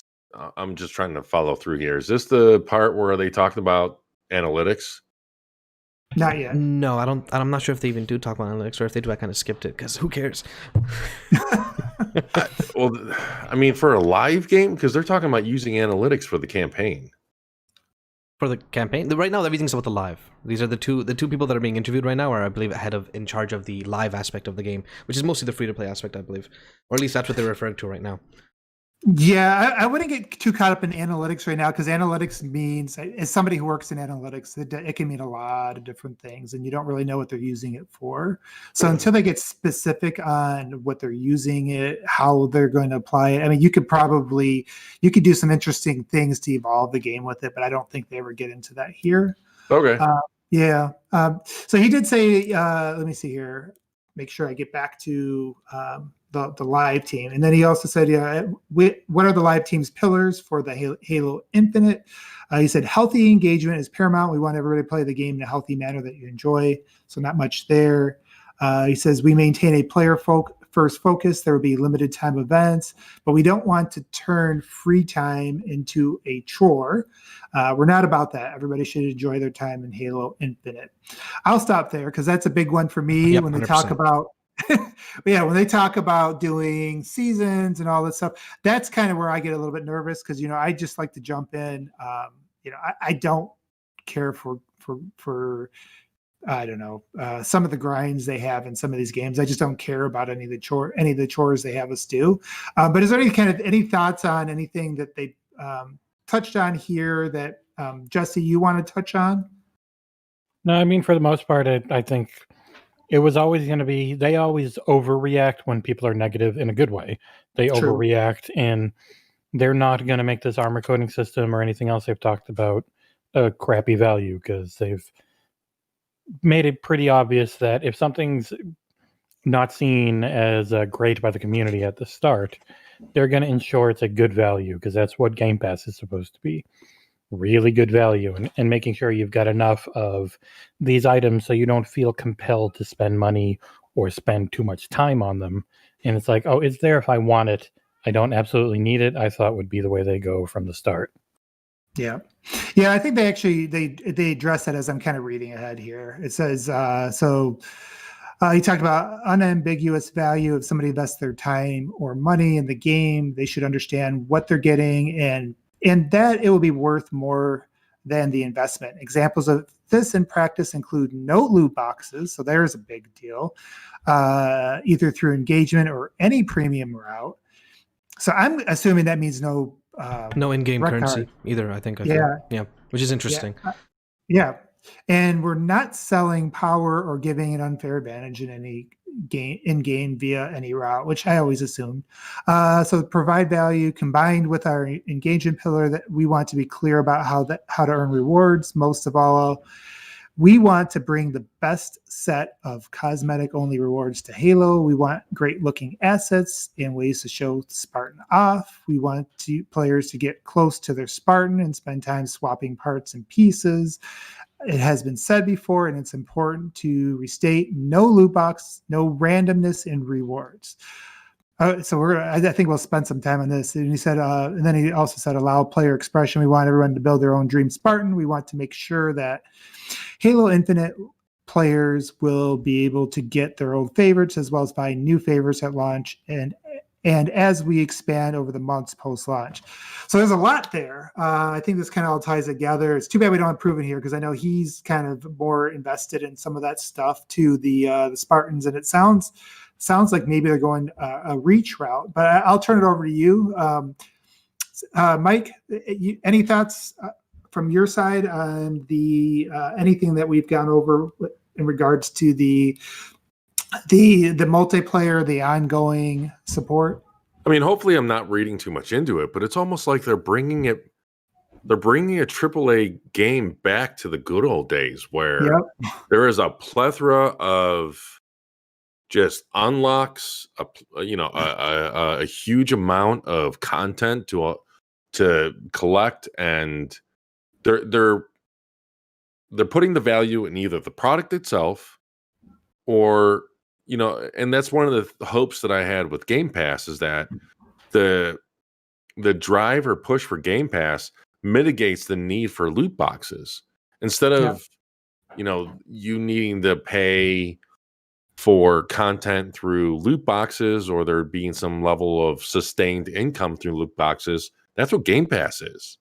Yeah. And I mean, I'm kind of like wide-eyed because I'm reading all this stuff too, and no loot boxes, no randomness of any kind. Of any kind. And even though I actually thought they handled it very well in Halo 5. I thought Halo 5 was one of the few examples of loot boxes or that type of microtransactions done right, because it was self-contained in one game mode, right? Exactly. Yeah. So if you wanted to play just standard multiplayer, you didn't have to worry about that. But yeah, I mean, it looks like here they're doing away with it entirely. And again, any unfair, we're not selling power in any game via any route. So yeah, goodbye rec packs. Yeah, I mean, we have seen it in the Master Chief Collection, the way it works, where you can play anything, you get these tokens, you can unlock stuff. Yeah, but I mean, the Master Chief Collection, to be fair, that was all based on older games before loot boxes and microtransactions became a trend. And there's a funny thing here, because none of you guys play Fortnite, right? Nope. They are Maybe. 100% to me describing the Fortnite system. There's no randomness. There are no loot boxes. There's just specific paths on how to get things, either, multiple play modes to get things. You can play various ways to get rewards. Everything is always there at a set price. You know exactly what you're getting when you buy it. There is no randomness to it, but it is the Fortnite season pass. This is what it costs in-game currency, or sometimes things are just everything will probably be an in-game currency because it's just the easiest way to do things, because then you can reward currency. You can't reward money because then that might go to a different game. So that's why they always do currency. Even with the currency, though, no loot boxes with that. And no rec packs, Yeah, no, it's a much better system than loot boxes. That's why, and plus loot boxes are becoming illegal all over the place, so no one's going to be adding them anymore. That's a good point that I didn't even think about. A Fortnite type system. So there could still be a microtransaction in a way. Well, I mean, they're 100% said they're going to have premium. You give enough for free alongside. Yeah, I mean, they mentioned specifically they have premium content still available for purchase. But they still have a lot of other stuff that you can also get just by playing. Yeah, it's a free to play. The best free to play games have their mix. There's a few things here and there, like Kratos. You're only getting him if you grind the crap out of that game. If you don't want to spend money, or you spend $20, you get everything. Like their season pass, you gain a bunch of currency during the season pass. You gain enough for the next season pass. So technically you could buy one and never pay for another season pass again. But they know they're going to keep adding in all these little things that are going to eat away at that money you earn. So you're going to keep spending money. It's why it's the only. Yeah, they actually mentioned it a little later on. Money I just realized the free to play aspect of it. Yeah. As long as they give you enough free stuff, the premium stuff's fine. Yeah, I agree. Yeah, I mean, you got to think about the fact they still got to make money on this thing. So it's going to be a free to play game. And you got to remember. And I bet you there will be stuff. Excuse me, there will be stuff for being a Game Pass or a Game Pass Ultimate member. 100%. Like how the Gears 5 DLC is coming for Ultimate. Oh, I'm on Game Pass Ultimate. Maybe I get the first season or two for free. That type of stuff. So what I'm wondering, because you mentioned the Fortnite model, and I won't go too far down this rabbit hole because it takes us a little bit off topic. But you talk about the Fortnite model. I wonder if maybe you get something a little bit better than that if you're in Game Pass, and then it's free to play. If you're not in Game Pass, then you have to follow. You do follow that Fortnite model. So yeah, it's obviously like a $10 Game Pass, a $10 season pass. That's potentially included in Ultimate, that type of value. Yeah, I could see that. I could see some like sort their perk system, the Game Pass perk. You get a code for the season pass for Halo Infinite for season 1. I completely forgot that the multiplayer is free to play. So that's a really good point. Yeah. I mean, they'll mention it again just right now when we keep going on. Our boss is giving us a negative review while we're doing the show. Yeah, so. But anyways, I think we kind of covered some of that. Basically covered what we think there is going to be the models. The main thing that sticks out to me is it does sound like they're bringing back a lot of the reach to it, and they also mentioned that specifically later on. Oh, they do. Okay. So that's probably a good transition. There was something else I know I wanted to get to. Which I missed. They probably mention that later on too. All right. All right. So see, Nick's just distracting us. He's not doing a very good job here. One thing you mentioned that stood out to me was that some things may change because the Halo Infinite multiplayer is going to be free to play. Will that apply to customization? If so, how do you make those changes while staying true to Halo, or while staying true to your design pillars? We look to take our systems to make sure we're doing the right thing, both for our players and their ability to represent themselves, as well as what is right for a free-to-play service-driven title. Yes, being free-to-play does mean that there will be some premium cosmetics. Okay, so we talked on that. But players will still obtain tons of customization content through things like playing campaigns, challenges, skill, special events, legacy rewards such as Halo 5 SR 152 reward, the progress system, and more. We will always provide value for pure engagement and simply playing the game. We believe that providing value isn't exclusive to monetary transactions. It's also about making sure you're properly rewarded for the time you're investing into the game. Players that play for free will be able to unlock items across a multitude of different customization types to allow them to represent themselves in game. So that's kind of, I think that's the end of all the multiplayer stuff. So we just touched on a lot of them there. Anything else you guys want to jump in on there? So one thing I did want to say is the Infinite is still free to play game. You know what I mean? So I think a lot of people expecting no premium content or no aspect of, whoa, that skin looks amazing, but I have to buy it. People expecting that, or not expecting that rather, will be disappointed. Halo being free to play is a very, very big decision. It's very different from previous titles, and it's not like we don't have, the story yet. We don't have exactly what cosmetics are available yet, so we don't know exactly. But I think a lot of people will have some kind of, what's it called? Culture shock? Am I using that term correctly? When they really realize it is free to play. Yeah, the one thing, and this goes back to kind of the beginning of it, he talked about building this with the community. I think the most important thing, and we mentioned this earlier, is that they get the foundation right. If they have the right foundation, you can tweak everything else around it. Yep. If they don't come out too egregious with anything stupid, if they have a system in place that you get a lot of content without having to spend any extra money on it. And especially, if it feels a little bit more like Reach for those that have Game Pass, I do think these are all things. It sounds like they're just laying out a really good foundation for the game to me. And as long as they do that, the fact that they're working with the community means they can always move a little bit more in this direction or that. And I think one example that already is, when we first saw some of the initial, Spartan designs, people were automatically looking at that and saying, hey, this is Destiny-like. And, they're speculating on a lot of different things.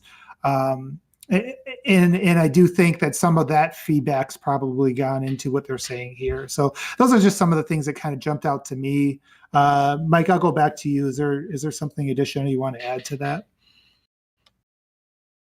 No, I mean, not really. I think the only thing I would say is I think Call of Duty has conditioned a lot of gamers towards this type of business model because, when you think about it, there's Call of Duty and there's Halo that are kind of the, premier shooter experiences, at least from the past and somewhat to the present and future.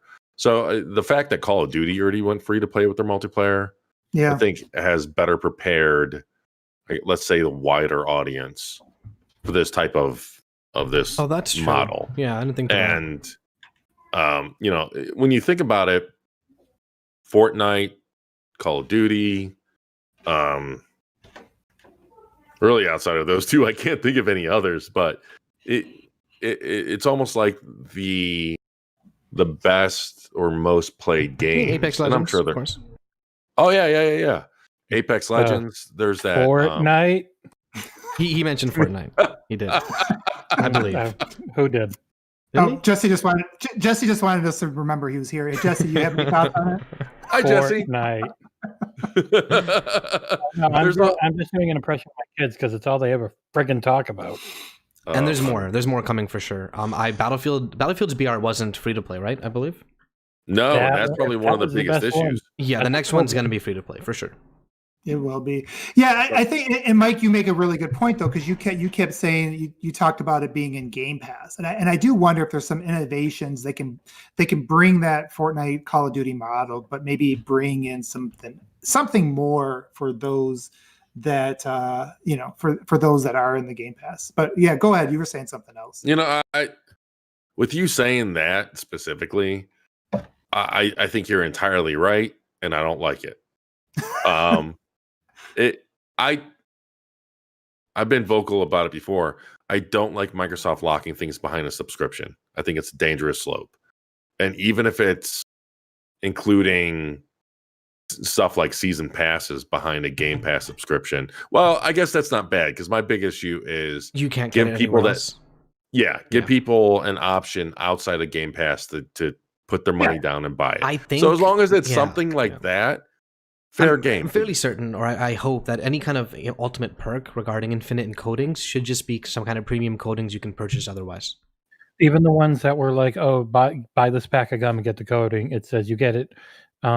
It's a coding you get exclusively for 3 months, and then it will be probably available joins the other ways. rotation or whatnot. And it's like the Hive Busters DLC is $20 if you don't have Game Pass Ultimate. I just realized the fact that they said no randomness means what? We can just purchase whatever we want to with the in-game currency? Yeah, that's the way it works. It's literally just It's like Fortnite. Now it's not always available. They do a recurring every day at 8 o'clock. The store refreshes, and then my kids beg me to spend more money on it. Well, I've seen now that. with there not being any randomness, that doesn't necessarily mean that there's no that you they can use buy the it all term within game. directly. Right, technically. You I mean- always know what you're getting. There's never I'm spending this $1 on a loot box and something pops up. I don't know what it is. The so lack that of rank. means So it's not always available, but when it's there, you can buy it for the specific amount of in-game currency that you see, and it's yours. okay. So that doesn't mean that everything that they're how do I word this? That you will have to spend money then. No, I mean there's normally a That's how I free read path it. on a season pass. There's a free path where you get a bunch of stuff, and then there's the premium path, which, like with Destiny 2 and Fortnite and all these other things, you get a bunch of better stuff. Oh, hey, Destiny 2, So- another free-to-play game. Yeah, so like there's an incentive for spending $10 every 4 months, which is you will get Yeah. the better version. And then of the if you season played pass. enough, you usually earn enough of whatever to purchase the next. And if you spend $10 one time, like my kid's friend Zach, he hasn't paid a penny for a season pass in like 2 years. Battle Pass, though, right? 'cause- Is that the correct term? Yeah, for the battle Yeah. pass in Fortnite, because he always saves his earnings from leveling up the battle pass. So yeah, Okay. if you don't have the time and you do have the money, you're fine. If you have the time, you can just play the game and have fun, and you get a bunch of stuff. It's for what these systems are. It's the most fair. So a lot of it- if they give yeah. you free stuff. A lot of it does depend on how true to their words they are, right? In terms of we value your time, we value your thing. So let's see exactly how grindy it is. Again, a lot of questions do remain unknown. The words do make me a little more confident, but it's like a wait and see kind of approach, I feel. It's the system I figured they do because it's the one that's made the Yeah. most money by far. Yeah, that makes sense. Yeah, and hopefully they make it even less groundy for Game Pass people. But anyways, I'll go on to. I honestly don't. I'm talking about all this stuff, and I don't even really participate. I played over 2,000 hours of Halo 5. I still have over 7 million rec points to spend. Holy crap! I never dress up. I never dress up. Wait, my what Spartan. Spartan rank are you? Out of curiosity, do you know? It's not 152. No, I'm still. Once you get up to high, it Yeah, I'm hardly just trying to moves. wonder if 2,000's enough or not. I guess not. It's 149 or 150 something. Oh, you're like so that. close. It doesn't. But it doesn't move anymore. But basically, I just don't get into it. I mean, I prefer to like try to hustle people and have my starter gear on. You know, speaking of Halo 5, sorry, really quick, I wanted to mention this before, but I didn't. Have you played it yet on the Series X? Wait, repeat that? Have you played Halo 5 yet on the Series X? Oh yeah, but only in 60 frames. How is it? Even the 60, how is it? Do you notice a difference at all? Or Halo is it- 5 only does 60. Yeah, it felt the same to me. Okay. It's always Okay, 'cause the main my- difference is it's always 4K and it has really good auto HDR. Because my brother swears to me that it's a completely different game for him. really. Yeah. It feels better to me. Well- I think the responsiveness is better because it's a little more. Yeah, consistent. I think a lot of that has to do with just the input. Oh, and you There know is a what? little He's bit- coming from the 1S, so maybe that's Yeah. probably a fair bit too. Oh yeah, that would definitely do it because he was Yeah. not getting a consistent. Even he's 60. played on my you're 1X before, but he mostly plays the 1S. So yeah, that's probably it. If you're going from 1S to Series X, that's like a 2 generation jump. And if he has a 4K TV and now this is always 4K 60, yeah, it's Oh, that's true too. it's noticeable. Yeah. Oh, and the new controller has better the- latency, so Yeah. it does feel better. Yeah. No, the problem is I've gotten older since. But anyways, Back to the article. I'm going to go back to the. Okay. Now we're going to talk about the coding stuff. Again, this is not my wheelhouse, so I'm going to read this and then turn it over to you guys, you kids that really care about trusting the Spartans. You mentioned coding specifically, which have turned some heads over the past few weeks. So I should have read ahead before I guessed on this. So let's talk about those a bit more. Can you elaborate on what codings are and why they're in Halo Infinite? He said, yes, the coding system is something that the live team and our 3D artists designed directly after Halo 5 and is part of the overall customization picture. In the previous Halo titles, we had a series of inputs that were simple RGBs and primary and secondary channels. For Halo Infinite, we didn't feel that the flat colors in a singular pattern were good enough. The coding system allows us. Oh, what'd you say there? So? Amen. Oh, okay. The coding system allows us to define color, wear and tear, patterns, and materials on a region-by-region basis on the Spartan or anything in the game, be it armor, weapons, vehicles, or even environments like fuel barrels. To get to our design decision, we needed to make an exceedingly difficult decision to move away from a system that was in the game from the early days, primary and secondary color. This decision was not made lightly, but it has laid a foundation for greater detail and variation when it comes to color customization. In addition to getting better variation, we can also create codings much faster that could create weapon skins in Halo 5, which would allow for even better variation over time. Additionally, with codings now being their own customization option, we can use them as rewards for player accomplishments or even create bespoke ones for certain occasions. Lastly, codings use a smaller digital footprint, and that lets us add new ones to the game without massive patches or taking up tons of disk space, which was a learning from Halo 5. And the final thing he says here is codings are one part of the customizations picture, but we feel all up we will hit our goal for player representation by offering more possibilities across the entire system. While this does not mean losing some player control, it increases the depth. This does mean losing some player control. Okay, yeah. So I'll let you elaborate on that. While this does mean. I'm sorry, you're correcting me. Yeah, sorry. While this does mean losing some player control, it does increase the depth of customization that we can achieve internally and that you can ultimately show off publicly. All right, that was a lot of stuff I just read. Yeah, so, I tried to skim it, but pretty much all of it was kind of important. So that was the whole part, basically. Okay. So is there anything else you guys want to add to that? Like, I get why people are annoyed that it's not just I choose this color, I choose that color, because they're afraid, what if they hide primary colors behind a paywall?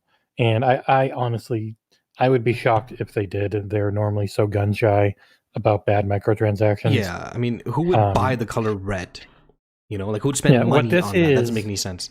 It's the cool ass Destiny stuff where you get different textures and you get different patterns and you get all these the really, really cool looking glossy metal gun pattern with these kick ass colors.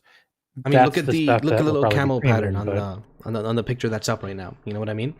Yeah, stuff that didn't ever exist before is what they're talking about being able to make. Just the basic boring ass colors that no one cared about in the 1 or 2 modes you could actually see it in Halo, because everyone's red and blue anyways. Those will all be there by default. It was always overblown because people like overblowing things. Yeah, sorry. No, I was going to say, to your point, Jesse, actually kind of heard that there were some people at 343 that were taken back by some of the responses. And I think that's why they're addressing it in such detail right here. This feels like the one thing they've gotten, to me, it's not on high on my list, like I mentioned, but it feels like it's one of the things they spent a lot of time talking on. So I think to your point, they wouldn't be emphasizing this as much. I think if that was. It is similar to the way people react to anything Electronic Arts now, because they had a crappy system for Battlefront 2 that never saw the light of day. It got changed before release, but now everyone always assumes, EA's got the worst microtransactions because they still do their FIFA Ultimate Team and Madden Ultimate Team. But on the whole, EA is actually generally fantastic with them. They're as good as anyone.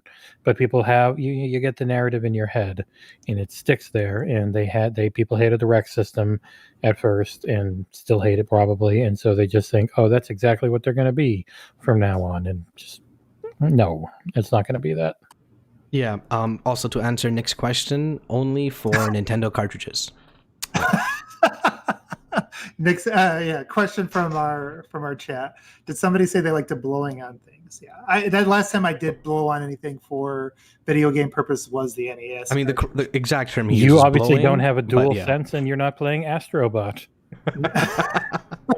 But yeah, back on topic. Honestly, the whole coding stuff kind of feels to me like a bunch of people trying to grasp how do I phrase it? A bunch of people stuck in the past. You know what I mean? If the point is, if they don't give you the default colors that you normally have, then yes, it would be worse. Yes. But there's no freaking way they're not giving you the defaults and then coming up with a bunch that are infinitely better that they'll want you to buy a few of eventually. Though I'll be honest, even if they didn't give the default colors, I mean, what each person has like one or two color schemes they've used their entire friggin' Halo career. And you know you're red and blue all the time, anyways. That too, 100%. But it's also like, how do I phrase this? The potential for better looking stuff is so much, and I get it. Sure, they could technically have said, "Hey, here's the shader or whatever. What's this called again? The armor coating, and feel free to change the colors as you will." They could have done that. I agree. Part of this reason for this change is the fact that it's a free-to-play game, and they have to release these coatings as rewards or purchases. You know what I mean? Yeah, things in the campaign, and plus, since it's a coating and it can change design and it can add textures and patterns, that would show up when you're red or blue. Exactly. There's the aspect too. The old system. And here's the other thing with the old system, with Halo 5, I actually went back and checked it out. The design of your color changed depending on the armor piece you were using. And some of them did not mesh well at all. You use this one chest piece and this one helmet, which this really weird cyan line running through the helmet for some reason, which I have no idea why that's there. But it's there no matter which color you choose with that helmet. You know what I mean? That was not a good system. I feel, at the very least, compared to this, it's nowhere close to as good. It's literally two colors. You pick. But bottom line is let's give them a chance to evolve this. Yes. Again, okay. They understand. I think they understand the feedback. They understand the concerns. They wouldn't be spending this much time, going on about this stuff if they didn't. So I do think that we need it. I'm more of a traditionalist when it comes to Halo. I still like a lot of the old. I still consider the original my favorite game of all time. So, but at the same time, we do have to give 343 enough breathing room to try different things. And again, if this is going to be the last 10 years, they can't get so grounded in the way things were that they have no flexibility at all, especially with a thing like customization. So again, that's just my high level opinion on it. I'm not the aficionado on dressing up Master Chief. My Spartan still looks pretty ghetto in Halo 5 after 2,000 hours, but that's all right. I'm going to go on now to the second to last part. We're coming up towards the end of this. You did mention some other things about some modifications, and he basically says, now speaking of armor customization options, we teased Halo Reach levels of armor customization before. Can you tell us what that actually means in regards to Halo Infinite armor? He says the geo that could be changed or added to in Reach was helmet attachment, chest gear, shoulder pads, left and right, knee guards, wrist gear, and utility, as well as visor color. These will all be back, and we will go even further. Personally, I've always loved visors, and we have a surprise to show soon. I understand that there is a level of vague that is unconscionable, and I am riding that line hard, but we do not want to save some. We do want. Sorry, I was getting late. This is a long read tonight. Well, we do want to save. Remember, we're just going to go half an hour tonight. Yeah, this is cap just it a half hour. No worries. Our 2 hour, half hour show. I told you when Mike joined that we were going to download the show. I was right, just like I was right about the release date when you guys were not. But anyways, I understand that there's a level of being big. We're showing some cool Spartan customizations and armors in this update, but we're not done showing players what they can do there. Likewise, players have seen coatings for weapons and vehicles. They know about that, but that's not all they'll be able to customize there either. I look forward to talking more about specifics and getting more of our team up here to show off what they're working on. There's a great stuff coming, and launch is only the beginning. Now, to round up a little, no loot boxes, no randomness or items that influence the sandbox or in gameplay. And we're going to supply great content, and what we have seen so far with our partner promotions is just a small amount, and there is great and cooler stuff still to be revealed and talked about. All right, that was a mouthful. Mike, you just got back from doing work, I think. Are you there? Any comments? Hi. No. I think you guys, Jesse and Sol, you both just touched on the customization. Is there anything else additional in there that brings up, or I mean, kind of right when that ends, there's a picture that says Watchdog armor coating, and God damn, is that the best looking thing I've ever seen? Oh, it looks so good. That screenshot. Yep, 100% it does. But one thing I did want to mention, sorry, is just that fact that they still have some surprises left for customization. I know that should be obvious. You know what I mean? Cyberpunk style genital choosing. Maybe. I don't think this is the show for that. Anyway, I also think penis too. This is the first time they've confirmed that they have all the stuff: helmet attachment, chest gear, shoulder pads, knee guards, wrist gear, utility, visor color. You know what I mean? And they've kept mentioning reach. That shot of the sniper rifle. If you look at the sniper rifle screenshot, I would not be shocked if that was a weapon customization screen with the UI stripped away. Oh yeah. I actually did want to talk about these two screenshots as well at one point. But the end of the day is... let's do it. Go ahead and do that, because the next section is actually going to be the closing. You're right, yes. So I have the sniper up right now. Looks amazing, I guess, is the first thing I should say. So what sticks out to you guys? And it's too bad we don't have Proven here to kind of jump in on some of this stuff here. I do see obviously more tones and things like that too. Well, it's hovering up in front of a Spartan looking at it. It looks 100% to me like a cool UI screen where you go in, you set the scope you want. There's various things you I can see that. about it, coding and all that. Like, it would be a weapon customization screen. How much, you don't know, but there might be a few things per gun, and then a coding for it if they have weapon coatings too. Was that two-tone stuff in there, or actually three-tone stuff in previous Halos? Like, I see some with that orangish red or whatever. No, see, that's what I was saying. That's all stuff from the armor had its own color sometimes. But when it came to actually picking the color, it was only two. Yep. So in terms of these armor designs, what's your guys' thoughts on those? They look nice. Wait, didn't we just talk about this for 25 minutes? I'm looking at the pictures. Oh, yes, I've been putting the pictures up. What did I miss? Stop it, Mike. The actual look of the also, one is less Power Ranger, more military battle suit. I'm sure a lot of people will be happy to see the original rocket launcher return. I remember, for some reason, again, this is our Halo, so take it with it. This is like the dregs of the Halo community. But for some reason, there were so many people against that pistol design in the gameplay demo that they thought they were redoing every gun. Well, it's good to see both the traditional sniper and the rocket launcher back in full glory. Oh, this looks amazing. I think the issue regarding the pistol was that it just looked...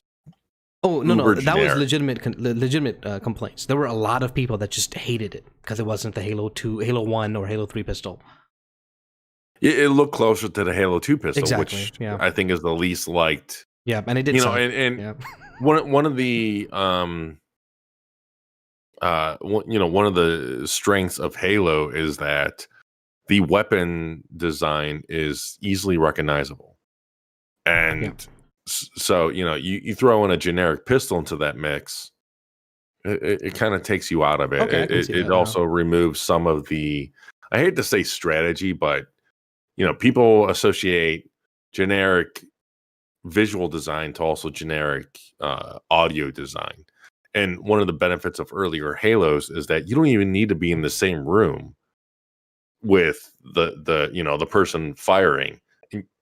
And you're able to tell what gun they have, what weapon they have. Yeah, you know when a shotgun was used in your vicinity, and right away you already know. Yeah, a shotgun versus a needler versus a plasma rifle, and truth be told, audio is one of the areas that 343 is also kind of fallen a bit short on, because one of the previous strengths of Halo's multiplayer design was there was the visual identity, there was the audio identity. Yep. There was a lot of in-game cues, let's say, or in-game feedback to what you're up against. And some of that was lost with the more recent 343 titles. So that's a really good point. Like, do you think, based on what you've been reading so far, what we've all read so far, does it sound like they get that? Like, not just for customization, but do you think they kind of understand the soul of Halo? Because I think where I start thinking about when you start talking about that is the maps. Like there was just a lot more personality, I think, in the Bungie. Everything just seemed to have a lot more soul to it than what it did with the 343. It seems like, at least on the surface, and I think with Staten here, you would expect them to get that. But yeah, I agree with you. I think it's not just the look, it's the sound, it's everything. Everything was like its own character. It was like almost nothing wasted in the original games. But on that. Any final thoughts, you guys, on the customization stuff before we get to our final words from Staten? I look forward to seeing the extra stuff they have not. Exactly, same thing. Oh god, I can't do anymore. Because I'm not sure what else can they customize. If we already know that it's vehicle, weapon, armor, coding, and Spartan customization, what's left? Poses? Maybe they'll have custom. There will probably be emotes of some custom teabag and everything. I will say, I'm looking through these screens, and I admit it. I'm not the guy who usually does this stuff, but some of this stuff is really, to me, it seems really far out there. Like, click the picture and then zoom in, and it's insane the amount of detail these pictures have. Yeah, there's a lot of. I'm looking at these guys. Is it a ray traced reflection on the last one where you can see the bottom of that pillar, or no? I can't really tell. Yeah, actually, can you throw that one up there? Wait, the concept art? Yeah. I'm fairly certain that's just concept art. So yeah. Everything's in there. Yeah, wait, the concept art? Yeah, we can't really take anything regarding effects in the concept art. I actually didn't even download that picture. Well, yeah, but it's the internet. You can take whatever you want. I mean, all right. I sincerely hope they're not spending their ray tracing budget on reflections. Yeah. Yeah, I hope they are, just to be different than you. I mean, okay, fine. Then maybe we're gonna finally see shit reflected on Master Chief's visor when you're playing co-op. That'd be cool. But otherwise, I also don't think so. Because if you look at these coatings, because armor coatings, a big part of them are the visors, and they look like they're pretty solid color. And when you look at Halo's, especially classic Halo's art style, a lot of the metal material is like a matte sheen. It's not this highly polished, reflective type surface. So, it'd be cheap if they had ray tracing reflections. It'd be a very cheap budget because there's very few things that are reflective outside of, puddles like we see in this concept art. There was a dev stream last year where they talked about ray tracing, and I'm 99% sure he mentioned it was ray traced reflections. But that was obviously a long time ago. No, I mean, one of the options they do have, and I'm only spitballing here, is they have the majority of the ray tracing budget focused on global illumination, like I mentioned earlier, but they exclusively have a ray trace reflection in the Chief's visor. Yep. They could have both, but that would mean that on things like puddles and marshes and stuff like we see in the concept art, they're going to mostly fall back on things like screen space reflections. Yep. All right, I'm going to move, guys.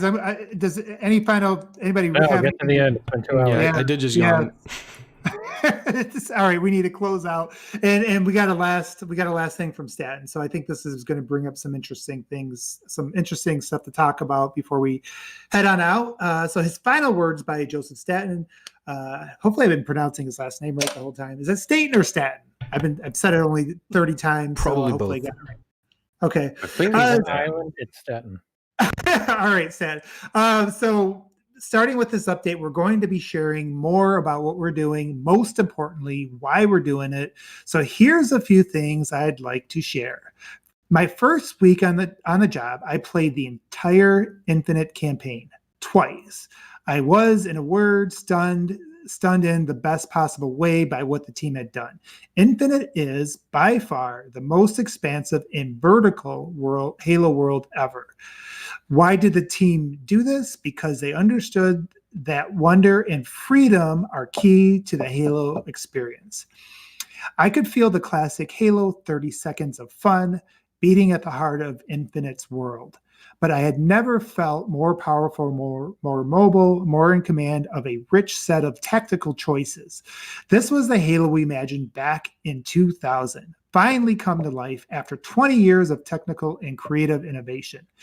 It encapsulates all the excitement and curiosity and joy I felt on my first journey through Zeta Halo, the most mysterious, dangerous, and impossibility-rich place in the entire Halo universe. Everywhere I looked, I saw choices.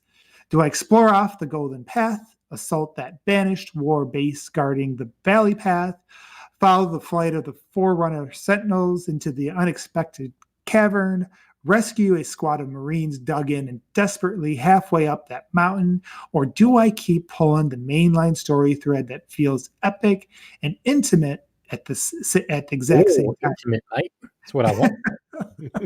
So welcome back. Oh, Nick. there's truly, Halo Infinite is a world in which I love spending time, and that I'm thrilled to return to, both as a designer and a player.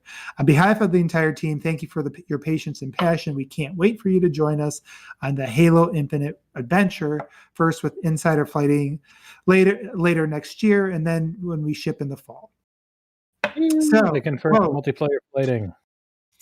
he said later, and that caught me. I had to reread that first, and like later next year, and then we ship in the fall. So I would imagine like August, September, maybe multiplayer fighting. That'd be nice. Well, I would even take yeah. it. I would even take it a bit further and say that they're going to do campaign fighting, because when I think it was late last year or somewhat late last year where they did it was whenever they did the reveal trailer stream. I know it's on there. It's out on YouTube, like re-recorded and whatnot. Look it up. It's really interesting. Where the the hour-long dev thing, right? Yeah. It was the cinematic director or what have you. And they're going through the trailer. They were going through the reveal trailer where they were covering their intentions and what they wanted the viewers to feel, which they knocked out of the park, by the way. And I think it was near the end of that stream where they talked about a flighting program, and maybe I'm just remembering wrong, but I got the impression that they were talking about more than just the multiplayer. And when you think about their flighting the guy, the gentleman that did the flighting program for the PC versions is now working on Infinite. They did flighting programs for the campaign, didn't they? For the PC? Yeah, they did, 100%. So, I can completely see them doing flighting programs for both multiplayer, especially multiplayer, but also the campaign.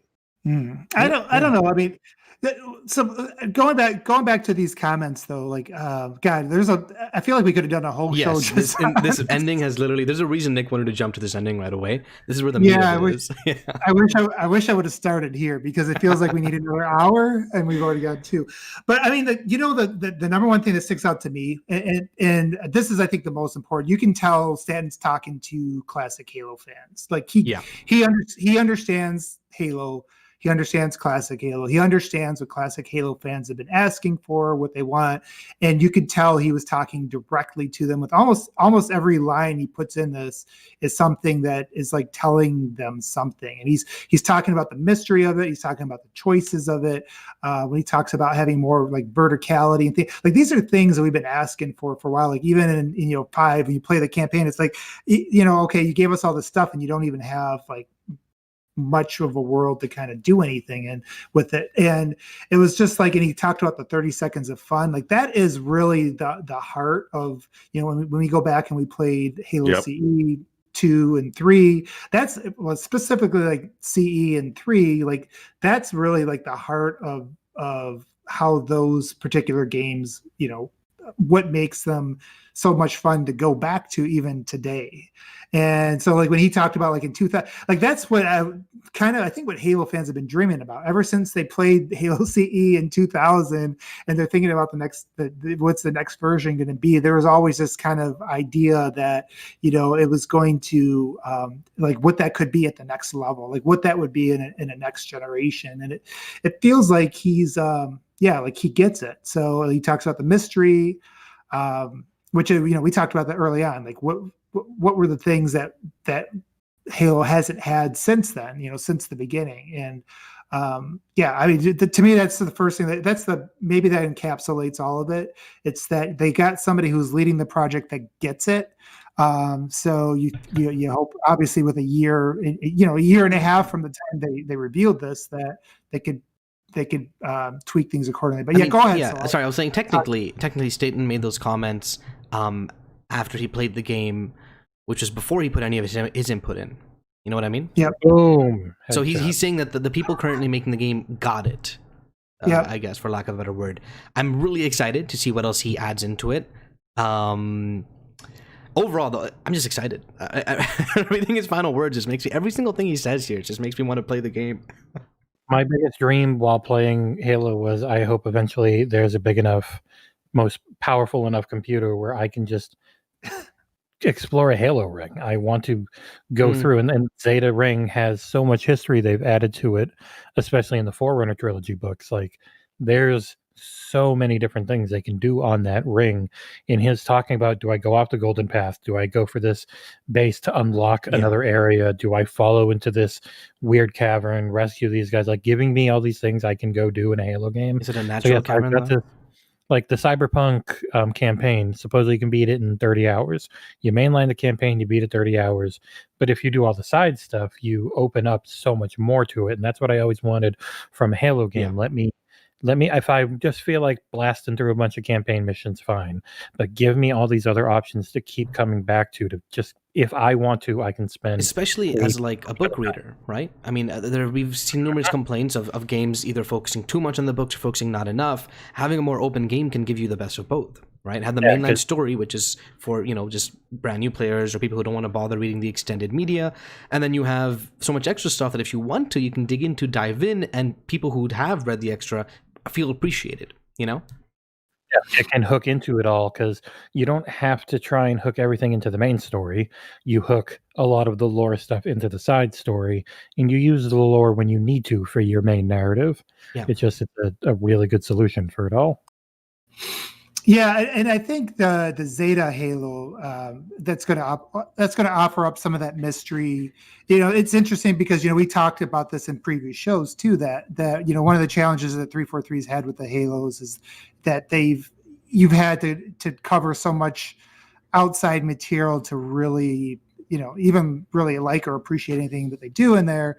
And as somebody who really didn't delve it as much into that stuff, that always kind of lost me. And I think it lost a lot of people. I know, Jesse, you've always delved into it. So that always really, that stuck with you better, landed with you better than anybody else. But what I like here is it's kind of the best of both worlds. Like, I think they've alluded to the fact that you're getting this more intimate story, that self-contained, that you don't need to go outside to understand.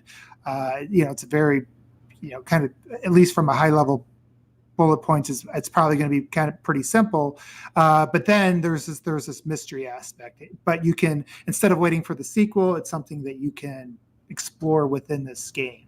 And I do think there is a lot, even for people that read the books, there is a lot of mystery that can be uncovered in that world. So that is pretty cool. But I think to your points, where he says, when I played it, it felt like it. There was Stinkles was on like a forum. He was on the Era forums, I don't know, like a couple years ago. Maybe it was after the demo came out. And he did mention something about, getting this bringing back kind of the CE feel. And so, it's good that Staten just reiterates that. We've all said that, despite what we thought about the graphics, the gameplay in the demo did show that potential, right? That focus on the sandbox again. Obviously they got to clean some stuff up, but I do think that it did show that they had at least their intentions in the right places for building that 30 seconds of fun. I know I've talked a little bit too much about that. Mike, anything else you want to kind of say on his final words there? Pure hype. Like, it's really, so it's absolutely amazing because they're basically given an entire year. And so one of his first jobs, I mean, I forget, was he added to the team prior to the delay? I think he wasn't he? I believe so. He said 4 months, right? So the delay was announced when? It was like September or something, or late August. 4 months would be August. He was announced after, but I think he actually came in, probably. Well, he was helping with another game, wasn't he? And he probably joined up right after he that. Just finished with Tell Me Why that came out in August. Okay, yeah. So, the fact that he played, and we knew that the game, I guess, was content complete, for lack of better terms. But, so he played through the campaign, and everything that he's saying is amazing. But they still have that entire year to reiterate, to polish encounter designs. How things are, I guess, organically introduced to the player. If anyone, any Halo, especially Halo fan that remembers early Halo 2 design concepts that were played around with, that were actually in previews or talked about in previews, there were scenarios that were explained of you attacking a squad of Covenant in one location, and they're getting reinforcements from another location. So, stuff like that makes me think, Halo 2 at its inception seemed like it was going to be a much bigger project than what we got eventually. It was more limited by technical limitations at the time. So could we possibly be seeing things like that? And I mean, my mind just races. As a longtime Halo fan, as someone that's been playing this game for 20 years, nearly 19 now, 19 years, nearly 20 years. I mean, my mind just races at the possibilities of what we can be seeing come next November, which Bonnie Ross, by the way, on Twitter hinted she said that there's an anniversary coming up next year. We said that while you were still helping the old lady with her fridge. Okay. It's definitely on that anniversary. Even all these positive vibes and feelings that Staten is expressing now, they have an entire year to make all of this better. And on top of that, he talks about mystery and possibilities. I mean, again, to go on about what we were discussing earlier, there was exploration. There was the mystery that was missing in recent Halos. I mean, just everything about this is just, give it to me now. It's just absolute pure hype. If this was their high level update, which is much better than I anticipated, then I can't. I think we discussed it in the last podcast or one of the last two podcasts. their high level update is going to be different than their content drop for the remainder of the year. No? Yeah. Yeah. I think so.